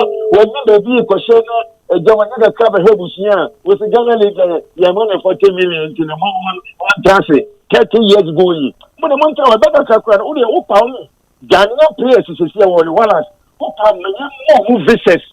No more Casacuta Sade, but not don't Ghana. Play a big crowd. 18 comes in. No moment now visits on one transfer. Sade, but no player about go more. One chair players to tell you, one players come on now, what not. You know, Lions was Agasan, only Hannah. One say, wake up 2 times there. Who can play the Abandon Legos and wine? So, you see, Johnny Free Lions and Sanamboa. I'm for see. Coco for credit, go for Jenny from Campus. Coco for money, Coco. 03022165545 03022165545 03022165546 0548955947. Hello. Okay, 22 best Sergio 22 promo no omna de buy a rock clicking a package full of excitement. O sign up instantly bring 20 Ghana cedis. Ade ba kwa osan ebi say o sanya gangan 200% bonus. Initial deposit no o sanya sika dia pay so ye interface no so so bi obedi with 22 bet bia unya sika. 22 best Sergio 22 promo switch to win. Now switch to the platform crafted by betters for betters. Promo code near ASEMPA Asempa. 22 bet so bet to play and we bet to win. Hello. Yes, I'm Pachoni. I think over to your passo. Amen. No money I think no more than Amen. Fodia, you have before. The only person to say, our temper. No, we have got the or a proud of all I've mentioned. I was going to cover you. You know, this is a panamity. And yeah, baby, I'm so and now while I baby. You had my and go for that. You would say, and if I want to go when you must say. So be on a crowd, see any way. What's my man up, so send you who for the idea dance here. I hope on your say. Amen. Now, out of last year, and then you might 10 times and crown. Wouldn't it call? So we live there, what can I crowd of Libya? America. Never go for the INC more times. The prayer to go for the condition from. We are not going to be, we are not go. Now, we will be touch your crown that you are. You will pray and a man and cover the bush because dear you are Ghana there. The one person who come out, very much and a crew with we not your friend is saying. Obusuma Africa na kwese ye twa okeyi obeko wala obon ka no ma ho den amen pasu Ghana man obon Israel pa but medase iti minim wesi go for the ante mo 10 cities so but minim ze ko kwando a mo te mo 10 cities so hwe akpele cry sen ti Philip ochina ye best plus iOS no akpele cry sen hwe cost of living no bi omo ne ade na fi yetime hu ne enti a e pese ko into boy na adwen hu ne enti a o fake team ni hello. Okay, and the delay man bitters is anymore the extract of natural herbs in plants. Yes, 7 children in the day. Delay man bitters, so 7 children in the day. Frame 0248619999 0248619999. Delay man bitters, Trebi, the general Nanso, Nenya, our den for floor. Afe ABC game, star 262 hash, select 3 letters. Let's take 5 Ghana cedis. Ubeti me up to 1 million Ghana cedis. You can play multiple times a day. Now feel so cry. Draw no 5 p.m. on Adum TV. Into Mr. Fanwo Gym.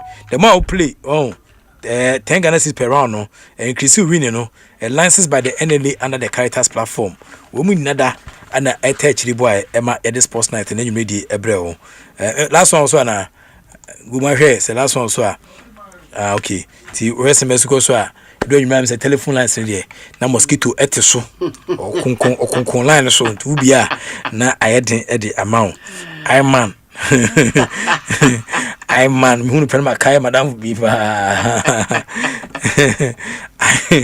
Who my kai madam viva. Some madam. Kai madam viva. Madam no. Open pharmacy aduane.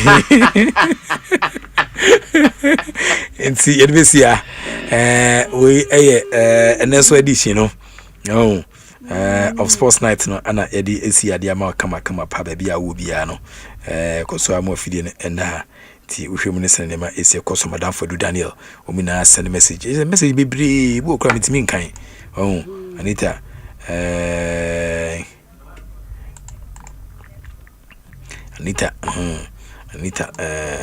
Aba Millicent Akpene enso so nungwa ono so chiame Otega more fire Otega 80 na Kelvin abeku santana nua kuma no Kelvin ono so US otie den pa mu na happy birthday message ana omadeba Leslie Bruchanga Leslie Bruchanga Ajamai too much I say happy belated birthday boss. God continue to shower you with immense air wisdom and grace. Stay blessed, Professor. Leslie Bruchanga we are Buruchanga too much we too much FC Legendary FC Legendary I'm so mo bi adwuma gra ho thank you ti na masen ne kama pa no Vivian Canada I also say welcome Prof Canada former Kohabra ko toso sa Apostle John Chitu the dream interpreter of our time and also the message about the then pass okay and Apostle Chitu oti radio ache nti na say okay can odi haba afi Marvin so say thought provoking analog nti Marvin so say no organ how ti radio say akọ trouble chi so gusu tie afi Pastor Juliana so fu na me wa no Pastor Juliana and also 80 within the afi blessing okay blessing ye lady bi na ye ko kromo na ye ko fa akwan bi so no se ehia ge bi tenten gra ye ko base on ye ko pastor chinto on ti blessing blessing no tenten gra bi so you all the cemetery on ti blessing blessing be a blessing will be a fantastic evening and come out blessing and I could feel as I back about we too much and Osophagus Papa ni and also we too much and I feel madam back so we are no so very finny dinka crow Fanwa also tea omuna ya chiom na blind Messiah blind Moses also ya chiano also send me message tin pa na madam your friend say and Ama Asukwa. Wow. And Ama Asukwa. Virginia, our Pentecostal Spiritual School. Pretty girl, beautiful girl. On any crew, and we show so much. And could you turn to row? You turn to row. Could you turn to row? So, could you turn to row, Yuki? Okay. Now for Pani Richie. Oh, yeah, Richie. Yeah. Could you turn to row? Now for Pani Richie. It's almost 80. Na afi mobility so 80 den pa enti no prophet na asafo nso me den ase too much say me no me ka kire o prophet na asafo de prophet erade nhira wa what they say nka ye be de te say shira na so shira so I say enti striking force police force nyina ti police for Kofi am stop e kwam ya dali na mu na achia mo moya de pa se mutie na munya votremai na mo ne na me dey Prof K Wallace we dey catch back fanya me adom channel pa ko be maestro and be transnod the ultimate sports money show etimi abrel abedwafo ina be tra aboa kanija we too much wati we have pa person me si ko so a channel pa ultimate sports money show ne ba wie pe na was it tremo na prophet na ni hasafu ono so esin kunya no dia ba ti wie pe na esi akofa prentro bi ka sebo no iwia na particle sajman kanti mansungu fire for fire sabre no na the release producer na release no I'm international we have a kai salasia na chama anti ofie se obesa ba bi ma enti yerbesia goma jama de share ni all wonderful guys no Mr. Yapia also teach Philip Tuni produce here na fe Bengazi to the bia utimi se we let me twama to the bin so I say o prompt no ebubu akamu de ma din na no wa come fa ono to re from me am the bia me birthday na no Bengazi too much